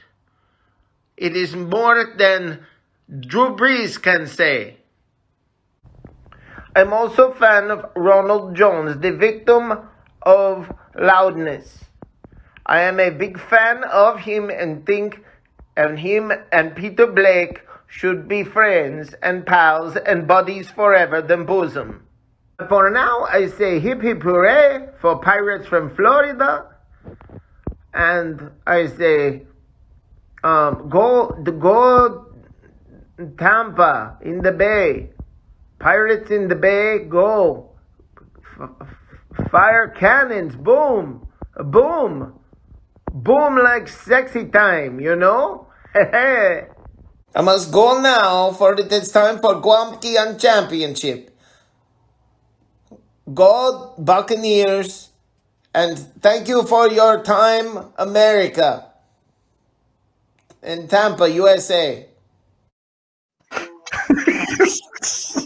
The border, very nice. All Very nice. You know what? I gotta say, Rick, you do a better Borat than Borat does. What are you talking about? That was Borat, I thought. Yeah, what do you mean? I don't understand. Okay, let's get to this just while everybody's still here. Actually, I forgot. I've got one more thing to do before we get to Joshua. Oh, jeez. I forgot one. We have one more segment here. Hold on. Let me find the intro. Oh, shoot. Do I not have it on here? All right. All right. You know what? I'm just going to have to play the sound effect. Stupid Bucks fans say. All right. So we are going to do right now. Stupid Bucks fans say. Let's get started. First of all, now this is stupid stuff that Chiefs fans say. All right. Patrick Mahomes is more accomplished than Michael Jordan claims, CEO. That's a stupid CEO. I actually am. I'm like, look, I respect the hell out of Patrick Mahomes' game. I know he's incredible for being 25 years old, but like the comparisons and how and like what people are getting out of control. Right. I agree with you, and I think it's disrespectful to what Brady has done. I think you've got to talk to me in 10 years. Thank you. Thank you. But I'm not saying he's not going to have more Super Bowls than Brady. I'm not saying he's not going to be more incredible than Brady. But I'm saying right now he ain't there. Let's give it some time. I get it though. His first year as a starter, he gets an MVP, goes to the AFC Championship. Second year goes to the How are you comparing Second year goes to the Super Bowl, wins the Super Bowl, MVP, Super Bowl. Third year, he's back in the Super Bowl. Great. I get it. But you're comparing apples and oranges. That's why they're calling him years Baby from now, Goat. call us. That's why they're calling him Baby Goat. I get it to an extent. Josh, you do realize that Alex Smith took that team to the playoffs every year before Patrick Mahomes showed up, right? Right. Yes. I just think he's got Tyreek Hill. He's got. There's no one denying his talent, though. I mean, even if you took those yeah, players away, no, he could still lead a half-assed team to the playoffs. I don't. Let's wait till we see that. Let's wait till we see it. We've seen Brady do it. We've seen Brady do it. I think he could. I mean, yeah, we've seen Brady do it. You think he could? We've seen Brady do it. That's what I'm saying. I'm not comparing, Hold on, guys. I am Tom Brady's in my blood. Like I know you don't have to, I'm just saying. But I'm just trying to be real and listen, man. Give it time. Give it time. Okay, hold on. Let's move on. Look, it's this simple. If the Chiefs play their A game, there is no other result. No one in football can beat this version of our Chiefs when they play their A game. I expect the Chiefs to play their A game. Now, what if Tom Brady plays his A game along with the Bucks? What if Vita Vea plays his A game against that offensive line? There's a version you're not looking forward to, Chiefs fans. The problem with that, Rick, that statement is that the Chiefs supposedly played their A game 2 years ago in the championship game in KC, and they still lost. Yeah. I agree. I mean, if both teams bring their A game, the Buccaneers are a more complete team, and they should win the game. Agreed. Do you think after winning the Super Bowl, we should give a ring to Gerald McCoy? What? Been pretty supportive on social media. Just a thought. My reply to that post was, I've been pretty supportive on social media. Yeah. Give me a ring. Wow. All right, Gerald McCoy. Shoulda, woulda, coulda. Wow. Yeah. Should have played better. Okay, and this is the last part that fits under this sort of this stupid things that people say, and I just thought this was awesome.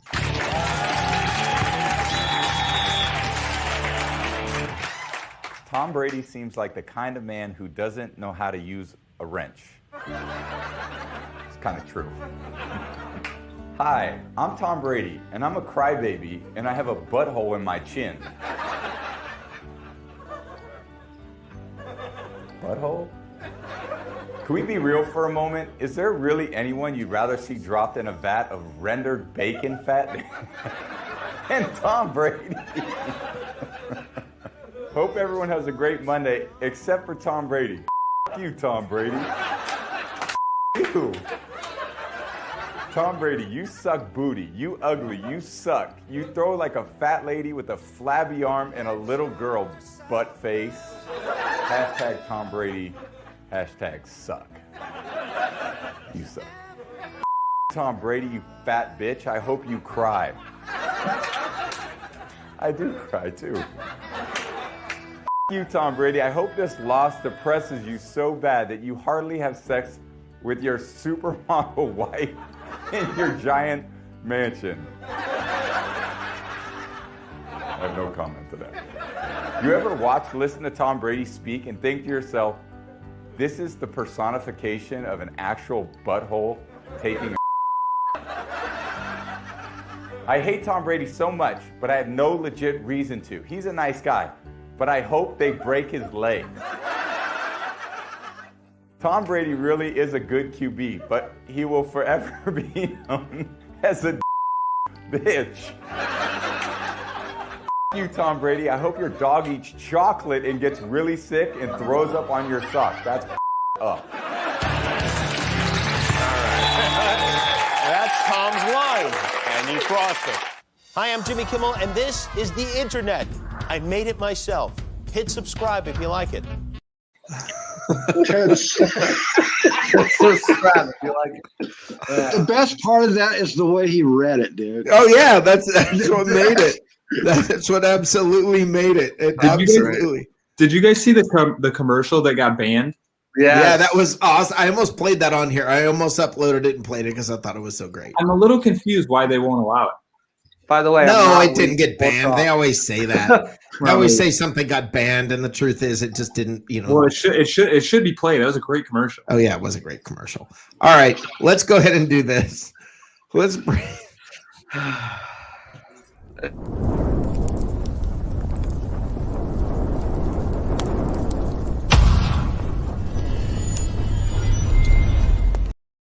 All right, for those of you not familiar with Joshua has done some absolutely amazing things this week, besides writing a rap. Okay. He has asked a whole lot of players, a whole lot of questions in the press conferences. You know, when you see all those videos where members of the media are asking the players questions, Joshua has done that.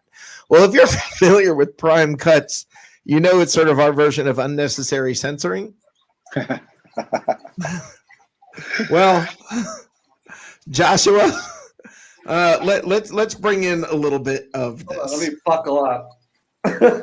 These are all from questions asked by Joshua to players. Some of them are just Joshua. You had kind of an unconventional. How has that been? How has that been? And why is it unconventional? That's what I want to know. He's not trying new things out of the Kama Sutra there. You never know. Yeah, it's crazy. Every time I see, I'm just like, man, like we in a. Oof. This question will come from Joshua Allen of the Bucks Report. Hey, how are we doing today, William? I'm all right. How are you? I'm doing good. As one of the longest Buccaneers, you haven't gone until this year. What was it like when you guys punched you're in the playoffs, and then you keep driving through these?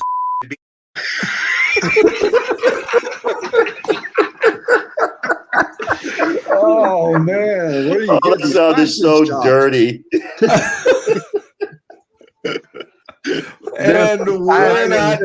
I think there's one coming up that's just hilarious. I lost it. Obviously, Tristan had his, fair share of it because no real. That's makes it even more impressive for anyone that's been in it. It's great for me from the standpoint that he's able to take on. And they kind of have to pick and choose where they want to for him, or if they're then they have the opportunities for both of our ends to go out and make. And the last one, my favorite. Oh yeah, all about in the back end. Let's do that one more time. Let's do that one more time. Oh yeah, all about in the back end. So am I. I'm all about in the back end too. So anyway, that is Prime Cuts, and I'm glad Joshua was here for that. Yeah, that was awesome. Joshua, great. You have a potty mouth, bro. It was for real though. It was an amazing experience this week. Being able to talk to some of the these guys on the team. They've worked so hard and being able to get some of their thoughts and inputs on this season and what it's taken to get there. Even talking to some of the Chiefs guys too. It was getting their perspective on this team, this defense, this offense, and what the problems and matchups present to them. It was a lot of fun. I'm definitely grateful and blessed to have been able to be a part of Super Bowl Media Week. You did an absolutely amazing job representing Bucks Report. You really seriously did. Appreciate it. Yeah, I'm pretty proud of that. Now while you wrote a rap, there's actually we have someone else who has worked with Bucks Report here, and it's Dirty, who has put together a song called "Buck 'Em Up," that I think is awesome. I want to play it for you guys. Tell me this doesn't get you hyped.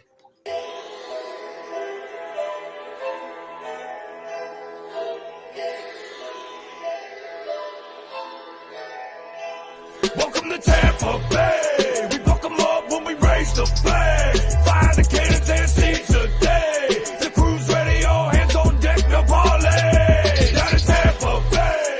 We fuck 'em up. We fuck 'em up. We fuck 'em up. Down in Tampa Bay. We fuck 'em up. We fuck 'em up. We fuck 'em up. Down in Tampa Bay. And we got a new captain now. Tom Brady's at the helm. Brought his first mate Gronk. Hell yeah, it's going down. Getting nasty in the trenches, man. Nah, they don't want that. Steady Tristan Wirfs, Steve Smith, Ali Marpet coming acting hungry, getting worked by Jansen. Chef until the whistle boy serve them pancakes. Giving Brady time to drop back and hit Cam break. First down, Tampa Bay. Pound the rock with Rojo and Fournette until they break. When the front seven wear down, we working them DBs. Hit Godwin, AB, Scotty get 13. Hit him on the crossing route, hit him on the post. You can hit him underneath or just hit him on the goals. When they think they got it figured out and we exposed, Tyler Johnson making grabs, boy, you already know. Welcome to Tampa Bay. We fuck 'em up when we raise the flag. Fire the cannons and seize the day. The crew's ready, all hands on deck, no parlay. Down in Tampa Bay. Down in Tampa Bay, we fuck 'em up, we fuck 'em up, we fuck 'em up. Down in Tampa Bay, defense. Anchored by a war you can't move. Number one rush defense in the league starts up front. Y'all don't want no smoke with them dudes. The squad goes William, goes to Nunez, Roaches, Vita Vea, McClendon, Ledbetter, and Damakitsu. Try touchdown no matter which way that you head. Jason Pierre, Paul, and Sack Barrett off of the edge. Devin White's an animal looking to be fed. Levante ain't playing games, this is where the play ends. Winfield Juniors making men cry. Dean and CD3 regulate the outside. When they ask who we are, we ain't gotta mention names. We some who gon' find a way to win the game. Welcome to Tampa Bay. We fuck 'em up when we raise the flag. Fire the cannons and seize the day. The crew's ready, all hands on deck, no parlay. Down in Tampa Bay. We fuck 'em up. We fuck 'em up. We fuck 'em up. Down in Tampa Bay. We fuck 'em up. We fuck 'em up. We fuck 'em up. Down in Tampa Bay. No biscuit, BA is the man. Left switching bowls, keep devising the plan to make sure we keep winning. One goal is advance. Keep picking against us, we don't give a damn. We'll still hold the Lombardi trophy overhead as the first team to do it in front of our fans. Welcome to Tampa Bay. We fuck 'em up when we raise the flag. Fire the cannons and seize the day. The crew's ready, all hands on deck, no parlay. Down in Tampa Bay. We fuck 'em up. We fuck 'em up. We fuck 'em up. Down in Tampa Bay. We fuck 'em up. We fuck 'em up. We fuck 'em up. Down in Tampa Bay.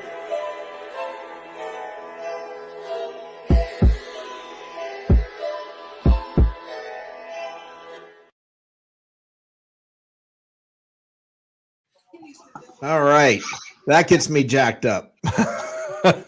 That gets me jacked up, man. There's both of those I think are so they're so well done. I mean, the writing on the first one's a little weak, but if you guys are part of any of the Bucks groups, I got to give a shout out to Miguel Medor. I don't know if you guys know who he is. He's a resident Bucks rapper. He actually inspired me to write the song. I wrote this in the beginning of the season. That's why there's no mention of Leonard Fournette. There's no mention of AB or any of those guys. I was like, I can write a better rap than this dude. So I wrote it. I had my buddy produce it and rap over it, and I'll use it as my outro if you're watch the Audible. But yeah, it's they're both two different songs, but they both hype me up. I can't wait for tomorrow. Let's go. Seriously, LFG. Mm-hmm. I mean, I think we all feel that way. You know what time is it? It's 11 o'clock. The FDC's. Let's fucking go. I'm with you, man. I'm with you. Like I said, I don't care tonight. I don't care. Hey, you guys see the comment section? Brian is hating on Brady. Brian hates on life, man. That's what Brian does. He's that guy from Nolans. Yeah. I'm still trying to get him to teach me Huttonese. Brian hates Brady and Brian hates toothbrush. Yes, that is correct, Mike. Russell Wilson won the Walter Payton Man of the Year, as Mike put in the comments. Also, Good for him. Go back and touch on the Hall of Fame. I'm extremely excited to see Calvin Johnson get into. That guy, Yes. he is an absolute freak. Yeah, I am disappointed Mike didn't win Man of the Year. That would have been awesome. Yeah, and it's unfortunate Rondé did not get in this year, but hey, hopefully he makes it in next year. Yeah, I think it's going to take him a couple of years. John getting in opens the door now. Right. Yeah. Right. Another guy who'll never I get see in. Rondé in next year, actually. Yeah, that's exactly what I think is going to happen. Is Rondé will go in next year because he's got the numbers. There's no way. I mean, there's no way. Now, doesn't Ira Kaufman do the pitch? He does. He does. But his pitches were great. I watched both of the clips. I agree. That's what I was going to say. Is that I can't listen to Ira in those interviews anymore. Bruce, hey Bruce. Okay, we get it, Ira. You know his name. Come on, man. But the thing is, yeah, Johnny. I wonder what you would sound like on there. Johnny'd be like, I forgot. What's the question, Johnny? I forgot. I had a good question. I wasn't able to ask him. Well, but I wanted to bring it back to. I was going to ask him. Bringing it back to the preseason. You gave a speech that emphasized on loyalty, respect, and trust. And I just want to ask you how this team has exemplified that throughout the season. Well, that'd be a great question. Unfortunately, I didn't get to ask him a question. But, let me ask you something. If you could ask any athlete, Joshua, if you could ask any athlete, living or dead, a question, who would it be and what would you ask? It'd be Tom, and do you want to be my best friend? It'd be Tom, and I don't know. What's your wife doing tonight? Follow-up question. Wait. Yeah. Joshua, you got to have a follow-up question. What are we going to do with Gronk? Are you interested in cuckolding? No, but I was actually fortunate to ask Gronk a question, so that was great. That was awesome. Yeah, that's cool. Got Gronk and AB, but it would be Tom, and it would all depend on what the situation dictated at that time. I like to try to keep it somewhat professional when I'm talking to these guys. I did have my show, and that all goes out the window. It all goes out the window. Well, no, you did an amazing job. You really, really did an amazing job. I did give a shout out to Nacho's mom, Nancy Nunez. She's actually going to be on the Sports Web tomorrow, the pregame show. So it'll be nice to have her on here. She's a great woman. She's all over. She's all over social media. She's all over. So she'll be here. She'll be here to talk about Raheem and Nacho and how kind of his journey and what she does to support him when she's not there. So you guys, now when you look at where this team is now, I want to go back and sort of do a recap real quick here before we end the show. I want to talk about something that's sort of a recap. I look back at the beginning of this year. Go back to, they were going to change uniforms, and we were all excited about that. But then the news broke that Tom Brady was coming to Tampa. And, that was just surreal enough.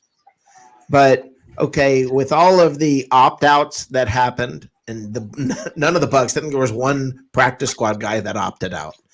None of the Bucs opted out. And then you have, Gronk comes in. And then you have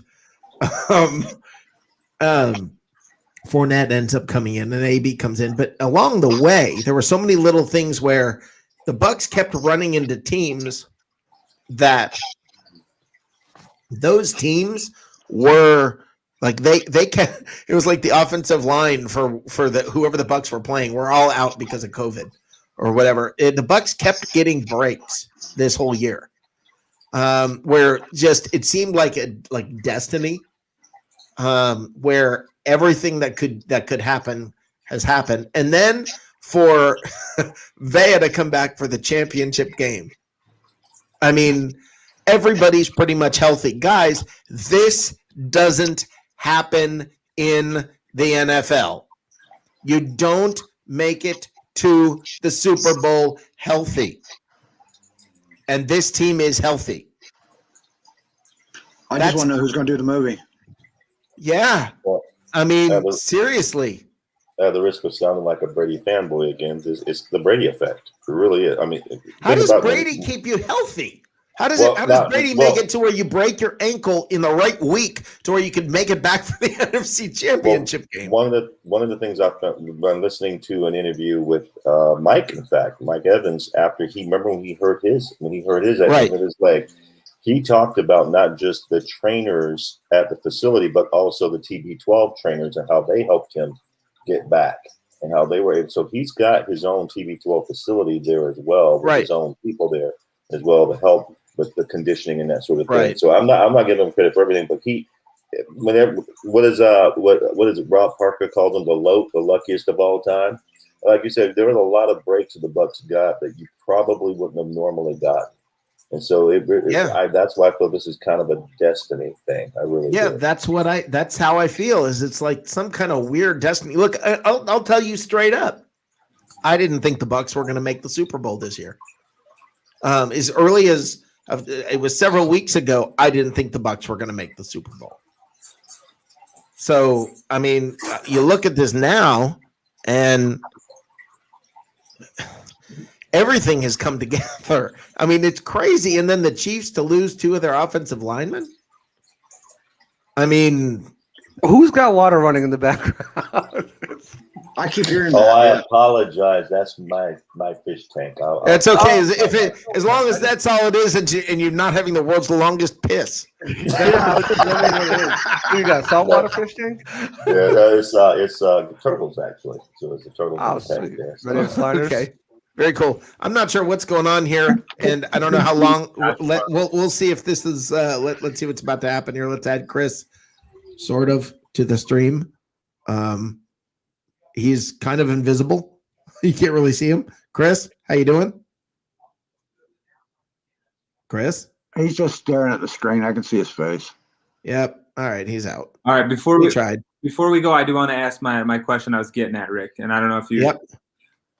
For everybody in here, if I saw this the other day, it said I wish we could sign Vincent Jackson to a 10-day contract for the opportunity to win a Super Bowl. So I'm gonna ask everybody here, who would you sign that wasn't on the Super Bowl winning team to this team for the potential chance to win a Super Bowl? Who would be your guy? Vincent Jackson. Okay.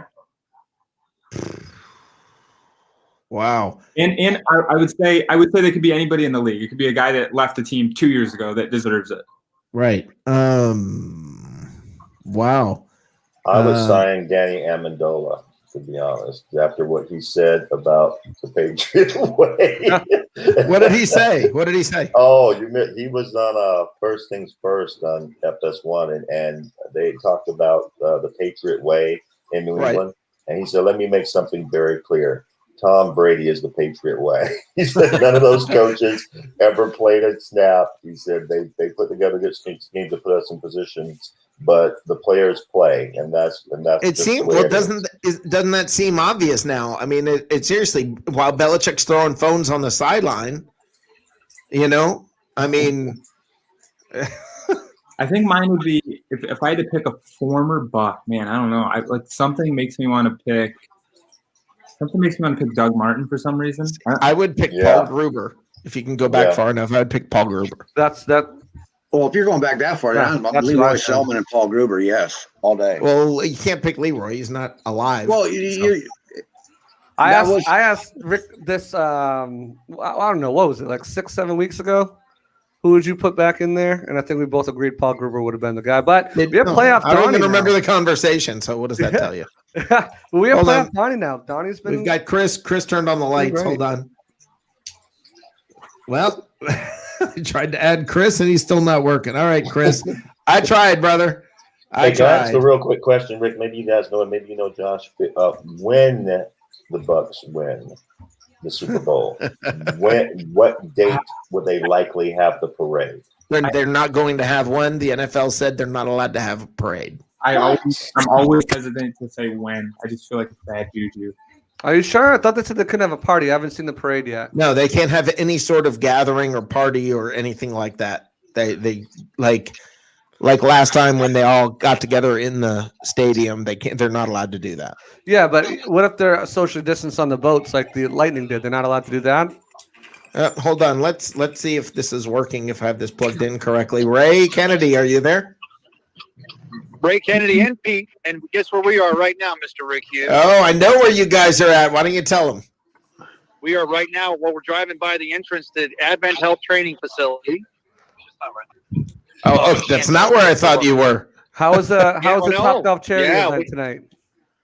Dude, we right now we just got out of Top Golf at the Super Celebrity Shootout. We have interviews with Doug Flutie, Devin Hester, Andre Reed, Bernie Kosar, Wow. Big Poppy. Yeah, I mean we talked to them all, and guess what, Rick? What? I think every one of them is a Bucks fan. They are now. Woo! Got to shout out Doug Flutie, 24/7 champion. Predominantly, we thought that most people tonight were going to pick the Chiefs. Yeah. To our surprise, and to our grandeur, if you will, Leo word, we were excited that they were kept on saying Tampa Bay. So. Well, I've been holding this back, guys, and I know everybody else. I want you to hold your picks for the pregame show tomorrow, unless you cannot be there. But I'm going to give you guys my pick and what I see going down to the game. And Ray and Peter and all of you guys, I'd like to know what y'all think. Okay. Okay. All right. Patrick Mahomes is great with statistics, but the postseason is not about your statistics that you rack up. Okay, it's about wins and losses, and right now there's nobody better at that than Brady.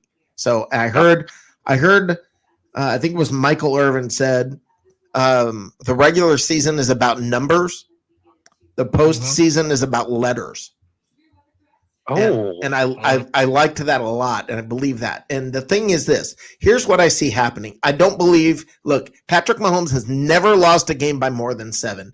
So I'm going to tell you that he's not going to lose this by more than 7. Okay, I believe that, and it just seems like for Bucs fans, there's one thing left to just get rid of any curse that you could possibly have, or any discussion of the bad, and that's a game-winning field goal at the end. Brady drives them down for a game-winning field goal, and the Bucs win. Yeah, I think it's certainly possible. I mean, you look again at the past with Adam Vinatieri and how many kicks he had in the clutch situations. Yep. And how Brady is great in the fourth quarter. Yep. Especially during the Super Bowl at clutch time. So it's certainly possible for that to happen. Absolutely. Yeah. That's so nerve-wracking to think of. As good as Suckup's been all year, it's so nerve-wracking. Throw up. I will throw up right there. Whatever I eat tomorrow during the game, it's all coming out. I just can't imagine. I saw that. I'll be honest. You and I, we and you've been right on this. I get this. Every time I've tried, and I'm not saying you haven't said the Bucs shouldn't establish a running game, but I talked about how a running game would have slowed down the bleeding with the Saints twice. I talked about how a running game could have helped out, and we found the games where we had that running game, the success that we had. But Patrick Mahomes is 44-9 at the professional level. He's 44-9 as a pro quarterback, and 8 of those losses he's had as a pro quarterback, they've come against a team that had a rusher that had over 113 yards or more rushing in 8 of those 9 losses. Oh, there's a great stat. Against Tom I'm just Brady. saying, so the Bucs have to get a running game going tomorrow, and I think that while the whole world's preparing for I think Tom Brady would be the first person that would step out. And honestly, I think Tom Brady would be the first person that step out and say, "Look, if we ran the ball 50 times, got 400 yards, and we won 70-0, then I'm fine with that." Because I bet you he'd be fine if they won 7-0. Oh, yeah, that's true too. Well, absolutely. And then you look at the first matchup between the Chiefs.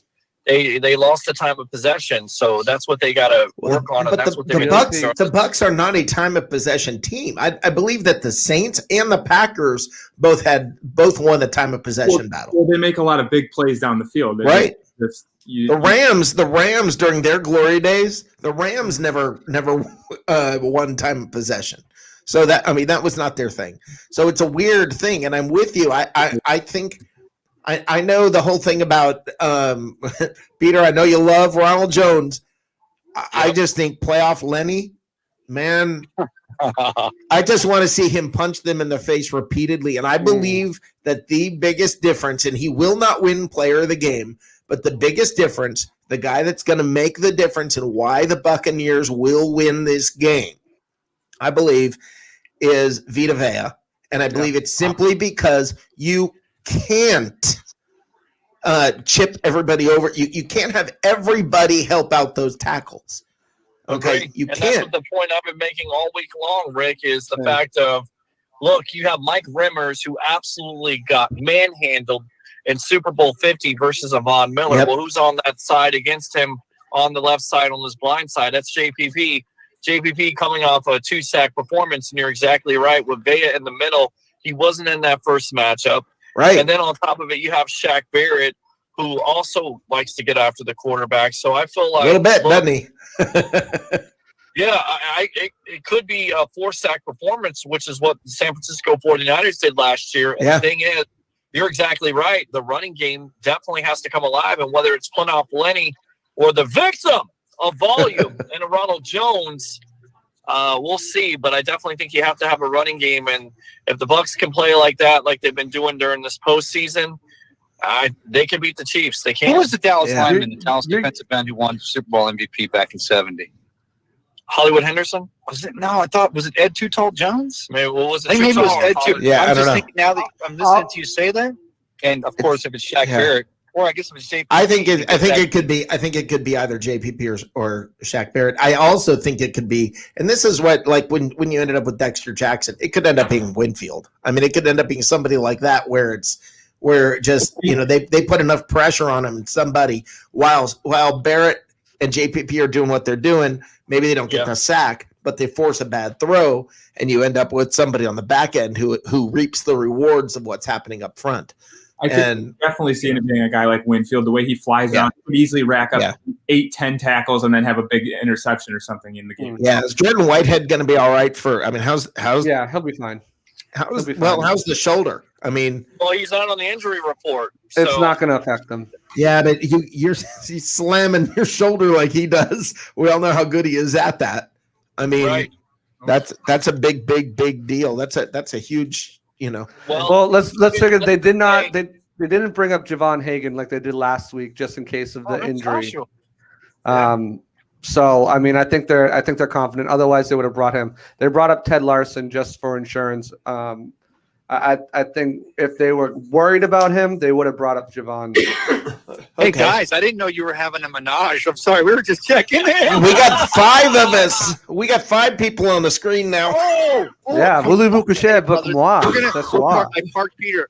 I showed Peter the secret parking spot here behind the Panera, behind the Advent training facility. We're going to actually sneak over and try to get as close to the stadium as we can and get that Bucs report picture. So you guys take care, and we'll talk to you guys tomorrow. Awesome. I look forward to I will be, my butt's going to be listening to every word you guys say tomorrow. Well, you know how we end this off, right? For the night, because we're almost to Super Bowl 55. You ready? Hold on, let me move my headphones. Bring your excitement. Nonsense. I'm your host, Peter Blake, giving you something to think about. Good night. Hey, on on my show, you can go ahead and bring a little nonsense.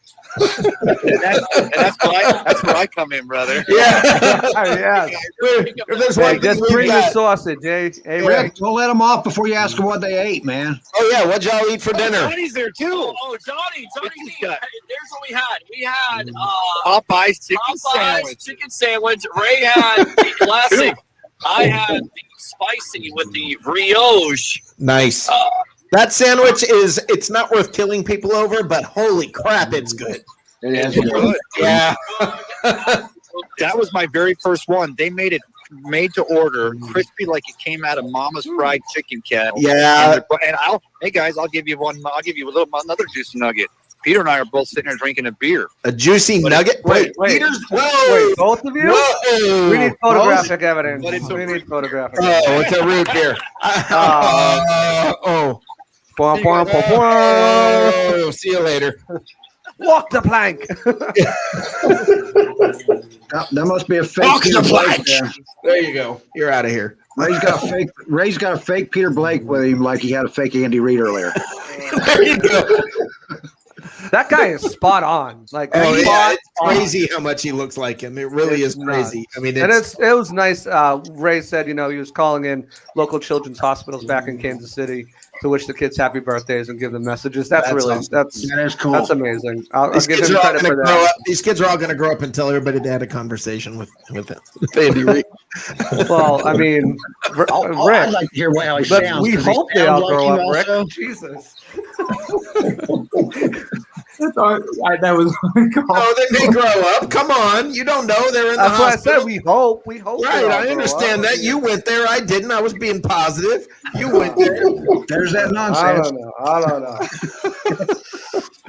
And Tyler, I understand your concern with the when versus if, but here's where, and this is where I'm in agreement with Rick. I watched that KC game where we spotted them 21 points in the first half, and they ended up with 27 points. Yeah. And this is supposed to be the best, most high-powered offense in the entire NFL, and they scored 6 points in the second half. And this defense has just gotten better. I'll give you a bold prediction real quick. I'll give you a bold prediction. Yeah. And it ties into my score tomorrow. I think that both of these kickers will miss an extra point, whether it's blocked or they just miss it. I think both of these kickers have struggles. They have had struggles. That is an odd prediction. That's not a bold prediction. That's they both have struggles with extra points, especially in the playoffs. I think they both miss them. That's one of the more bizarre. That's one of the more bizarre predictions that I think Did you guys I've ever heard. Does Chris Ford count as wood? You want a bold prediction? It's going to be tails during the coin toss. Well, speaking of coin toss and prop bets, did you see they pulled the whole national anthem because some jackass was outside the stadium recording the length of it? Jackass or hero?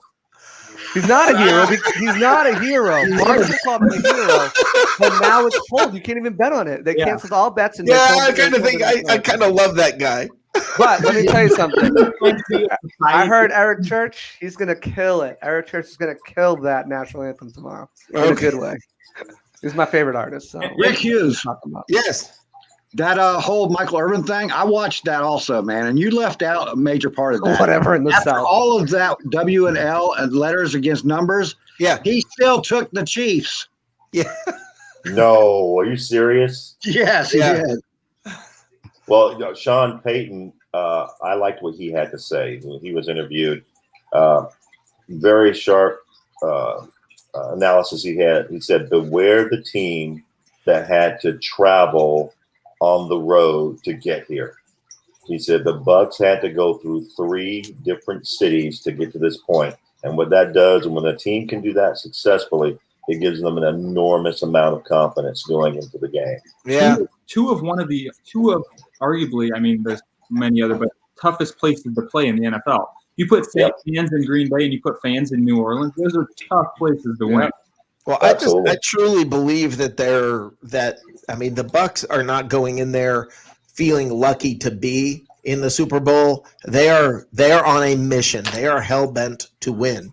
And I mean, I really believe that they probably have more hunger and passion for this, and they probably got a little more of it than Kansas City, because Kansas City got it last year. Now, let me say something kind of cool. I want to bring up 2 things. Number one, I don't know if you guys saw, but Tom Brady, when he signed with the Bucs, Jason Light asked him, we already have a number 12 on our team, and Brady said, I'm not going to take Godwin's number. Don't worry, I won't take Godwin's number.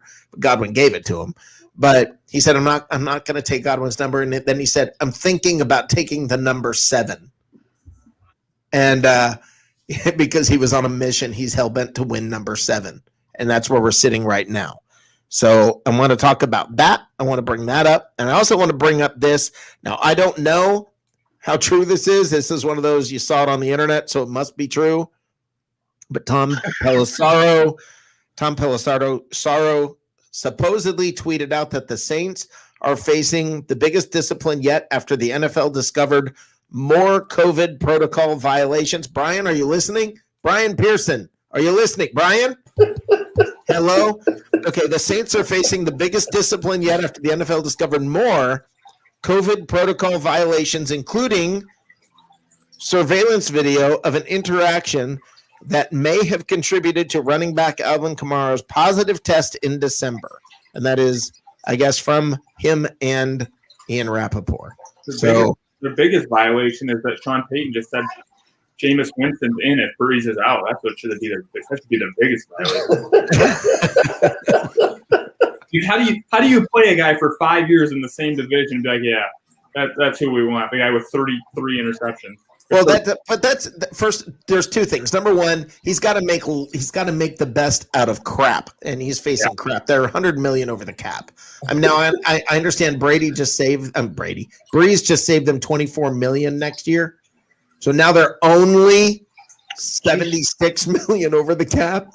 Okay, because I guess Breeze renegotiated his contract and spread it out over the however many years. That just means all they're doing is robbing Peter to pay Paul. They're just pushing it down the line. So yeah, they're going to keep Winston at for $1 or $2 million. Yeah. Let me ask you this: if you were in their position and you could have him for $1 or $2 million, I would be. Yeah. I mean, absolutely. The only guy I think you could probably get that I would probably take before Winston, and I'm going to say this because they both played on the same field together. They both were on the same team. I would rather have Ryan Fitzpatrick than Jameis. So, I don't know. So I don't know if what I just read is true or not about the Saints facing discipline, but if it is true, it's a pretty big deal. Joshua, what in the heck is so funny? I'm sorry. Peter and Ray are live right now, walking through the parking lot. And he's like, hey, go like Bucks Report on Facebook to any fan that walks by. Just shouting it out. Now he's roped in two people, and he's like, let me give you my card. And one of them's an attractive female. So, Ray and Peter are all standing up. They're like, oh, let me give you my card. What's your score prediction? That's just. Peter, hi, do you know who I am? Yeah, here's my card. Go like Bucks Report on Facebook. Just yelling at people. They're just trying to live their life and look at the stadium. That's awesome. Good. They're having a good time, Yeah, they're having a great time. That is awesome. I hope they had a great night. I mean, I am so jealous that I'm locked down on COVID, that I couldn't been there, that I can't be at the game tomorrow. But you know what? We're gonna make the best out of it. No use turning what's that? A blind eye? Something. Oh yeah. That thing. It is what it is. I'm gonna sit in my room, quarantine, and just focus on the game. Exactly, and let's all have fun. You guys remember earlier this year? Just one final thing I want to remember. You guys remember? All the Bucks can't win in prime time, can't win a big game, they can't blah blah blah. I mean, doesn't that seem so much of that? How long ago? They're in the biggest game. Brady and Arians don't like each other. Yeah, Brady and Arians. There's a feud going on. There's a problem. So much of that stuff, but none of that matters. And this team is dialed in and locked in. Yeah. And all right, I'm gonna try one more time to add Chris. This is the last time I'm gonna give this a shot. Guys, Chris, you there? Yeah. And he's out. Okay. I tried, Chris. I tried 3 times, 3 strikes, and walk the plank. Hardy har. I did everything I could do. Gentlemen, I got to jump out of here. Yep. Well, I'm going to go ahead and close up shop. So why don't you tell people where to find you or whatever you want to tell them? Whoop. Oh, and he's gone. Whoop, hold on. Do it again. Do it again. Go ahead. I really don't have much to say. You're better off closing me out. I mean, I don't know. I mean, tomorrow you can find me on the edge of my seat. It's funny that Joshua said he's just going to lock himself into his room, because that's what I do anyway. Like, I don't like watching games with people. I told my wife, we're going to no Super Bowl parties. There's not going to be anybody here. I don't even want to see you. I'm like, take the kids and go upstairs. But seriously, I don't like watching games with anybody. It's just this weird thing I do. Yeah. No, I understand. I'm gonna be by myself watching. I understand. It's especially this one. Any Super Bowl, I'm that way. Especially this one. Yeah. But yeah, I mean, as we've said a million times, we just got to get the pressure on Patrick Mahomes. Not only get pressure, we have to hit him, because we know how good he is at escaping, and that's when he makes some of the most ridiculous plays we see him make from week to week. So we got to hit him in the mouth a couple times. Yeah. Yeah. Anyway, find me typically on here with Rick, live from the cheap seats or what's cooking in the South.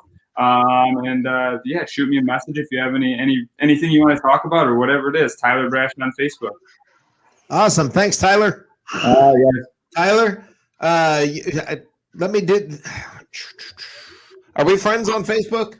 Yeah, we're friends on Facebook. Thanks, Rick. Thanks for recognizing me. Friends are for losers. Great memory there, Rick. We obviously talk all the time. Not.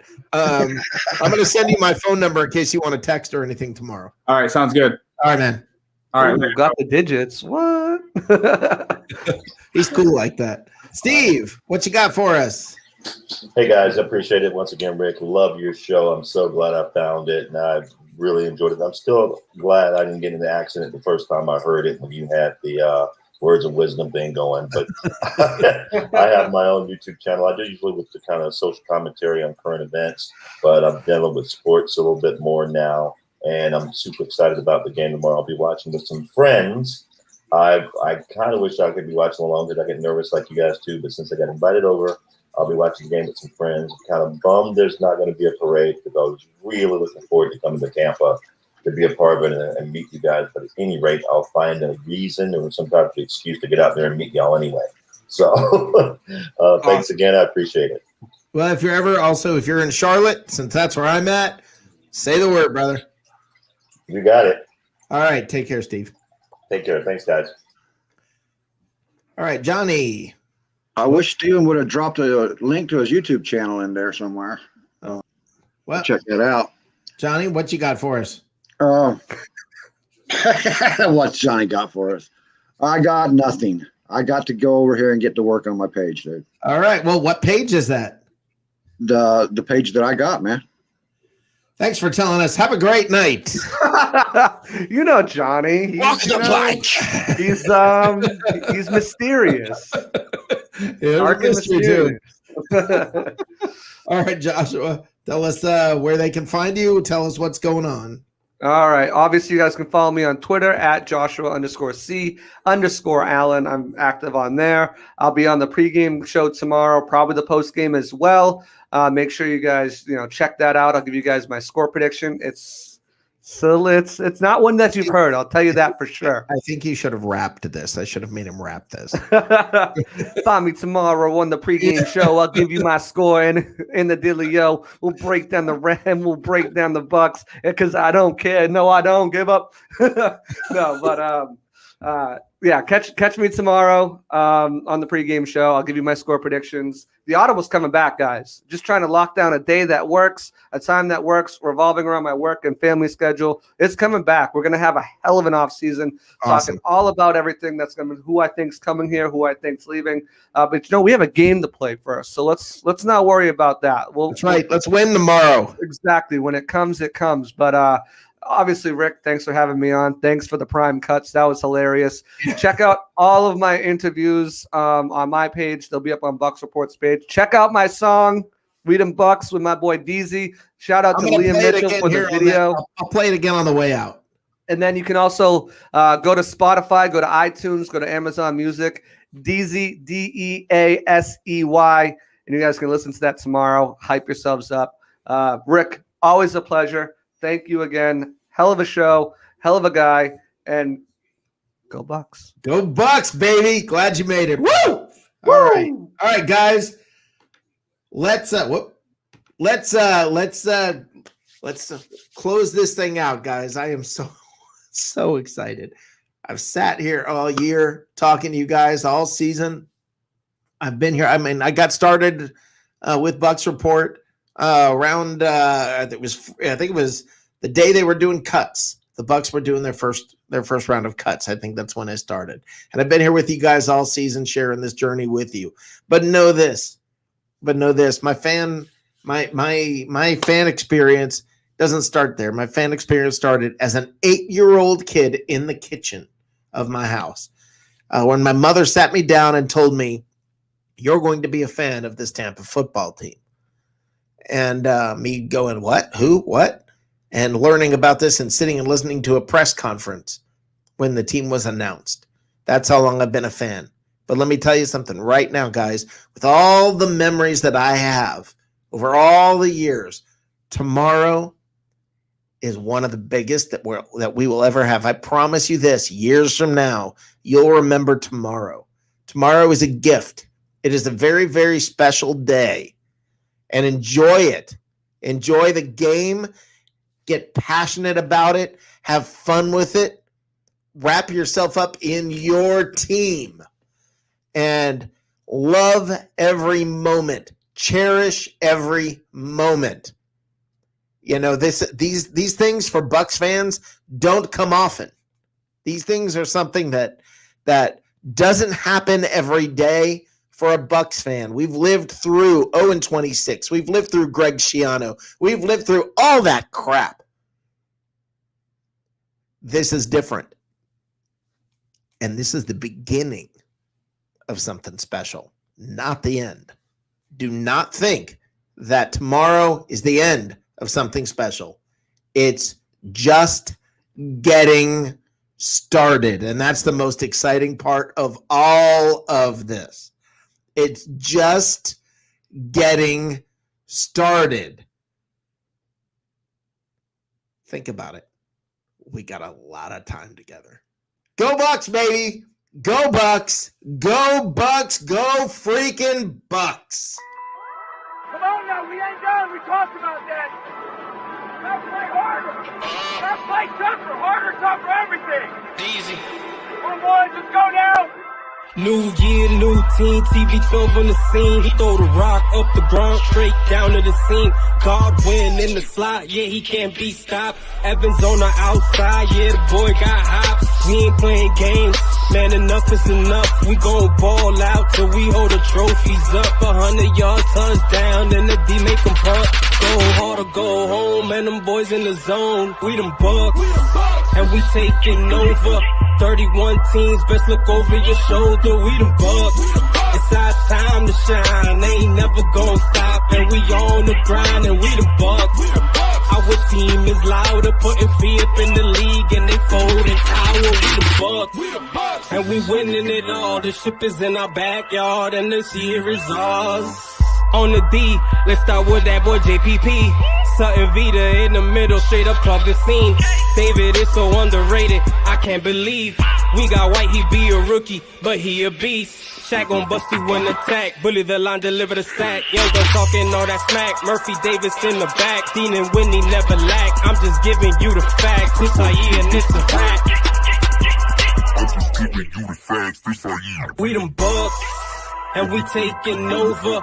31 teams, best look over your shoulder. We them Bucs. It's our time to shine. They ain't never gonna stop. And we on the grind, and we the Bucs. Our team is louder, putting feet up in the league, and they folding cower. We them Bucs, and we winning it all. The ship is in our backyard, and this year is ours. We them Bucs. We them Bucs. We them Bucs.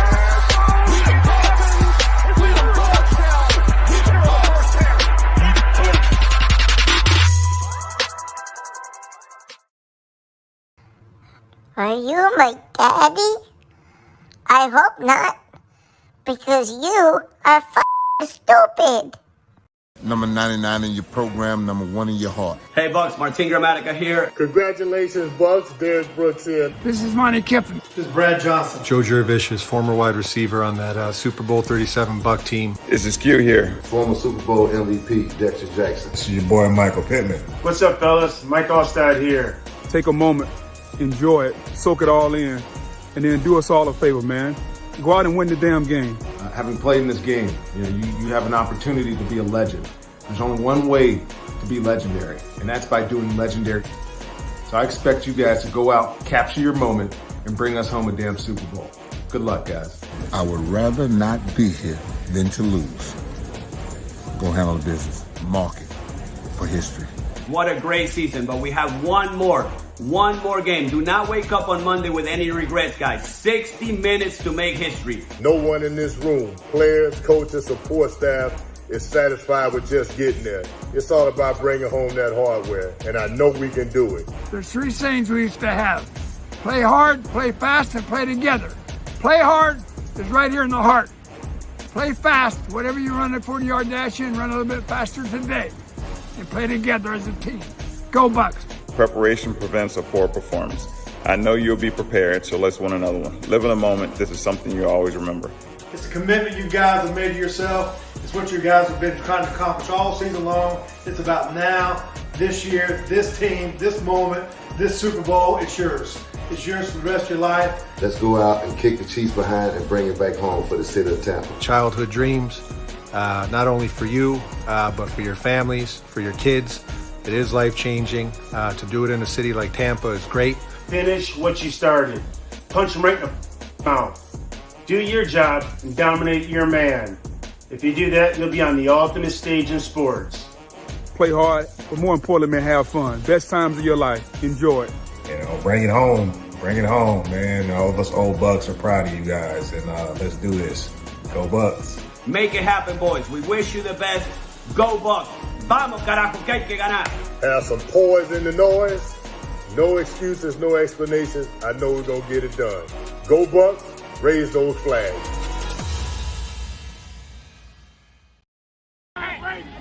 Tom Brady, I'm coming.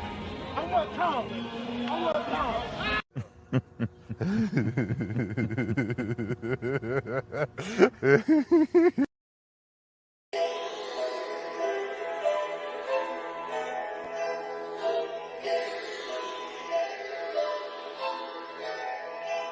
Welcome to Tampa Bay. We buck 'em up when we raise the flag. Fire the cannons and seize the day. The crew's ready, all hands on deck, no parlay. Down in Tampa Bay. We buck 'em up. We buck 'em up. We buck 'em up. Down in Tampa Bay. We buck 'em up.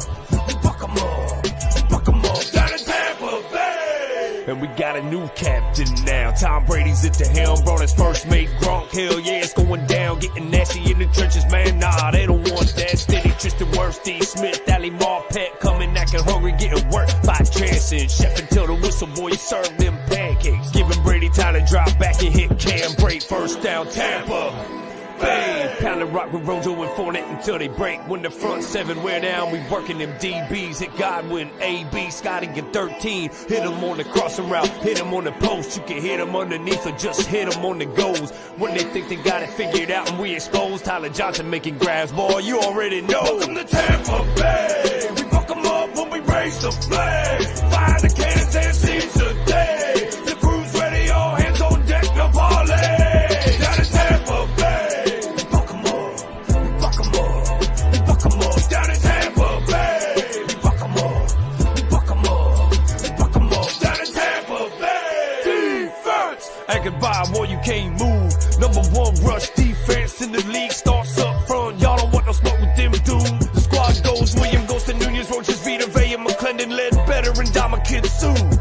Try Tucktail, no matter which way that you head. Jason Pierre, Paul, and Sack Barrett off of the edge. Devin White's an animal looking to be fed. Levante ain't playing games, this is where the play ends. Winfield Juniors, making men cry. Dean and CD3 regulate the outside. When they ask who we are, we ain't gotta mention names. We some who gon' find a way to win the game. Welcome to Tampa Bay. We buck 'em up when we raise the flag. Fire the cannons and seize the day. The crew's ready, all hands on deck, no parlay. Down in Tampa Bay. We buck 'em up. We buck 'em up. We buck 'em up. Down in Tampa Bay. We buck 'em up. We buck 'em up. We buck 'em up. Down in no biscuit, no biscuit. BA is the man. Left switching bowls, keep devising the plan to make sure we keep winning. One goal is advance. Keep picking against us, we don't give a damn. We'll still hold the Lombardi trophy overhead as the first team to do it in front of our fans. Welcome to Tampa Bay. We buck 'em up when we raise the flag. Fire the cannons and seize the day. The crew's ready, all hands on deck, no parlay. Down in Tampa Bay. We buck 'em up. We buck 'em up. We buck 'em up. Down in Tampa Bay. We buck 'em up. We buck 'em up. We buck 'em up. Down in Tampa Bay.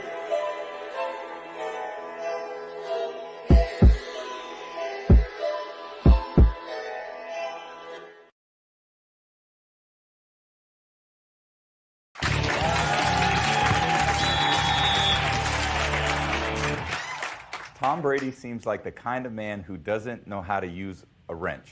It's kind of true. Hi, I'm Tom Brady, and I'm a crybaby, and I have a butthole in my chin.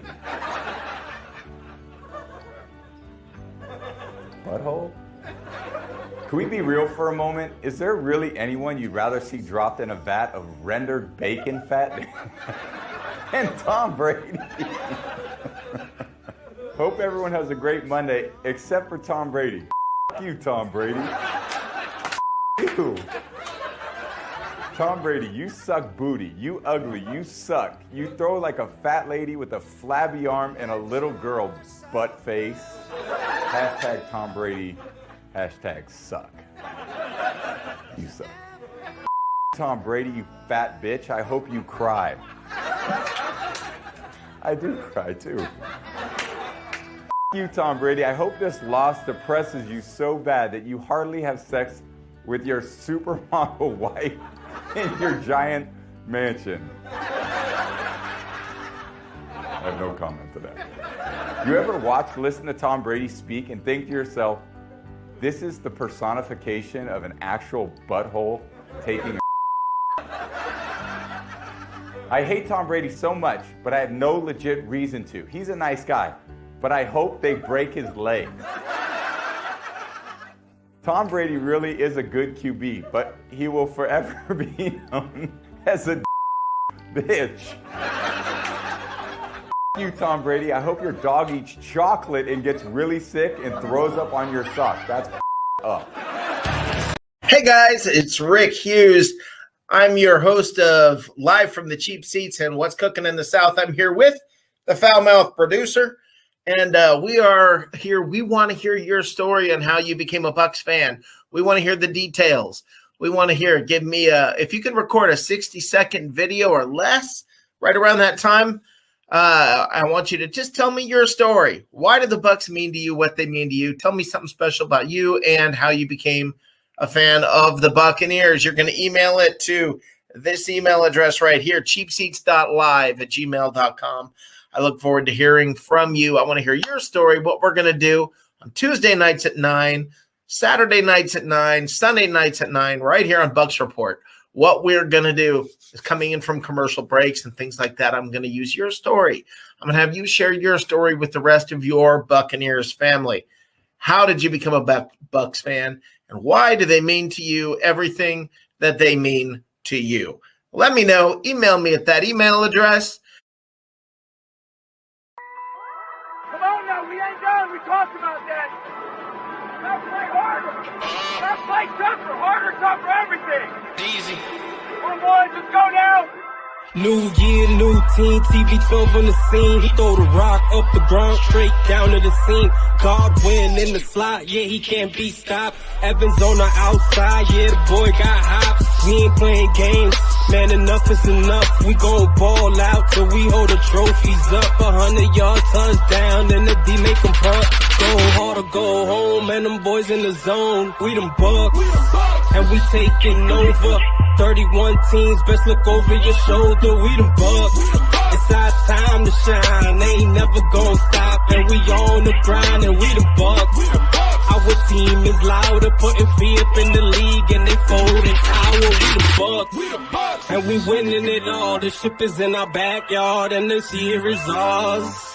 On the D, let's start with that boy JPP. Sutton Vita in the middle, straight up plug the scene. David is so underrated, I can't believe. We got White, he be a rookie, but he a beast. Shaq gon' bust you in attack. Bully the line, deliver the sack. Young gun talking all that smack. Murphy Davis in the back. Dean and Whitney never lack. I'm just giving you the facts. This our year and this a fact. I'm just giving you the facts. This our year. We them Bucs, and we taking over. 31 teams, best look over your shoulder. We them Bucs. It's our time to shine. They ain't never gonna stop, and we on the grind, and we the Bucs. Our team is louder, putting fear up in the league, and they folding power. We them Bucs, and we winning it all. The ship is in our backyard, and this year is ours.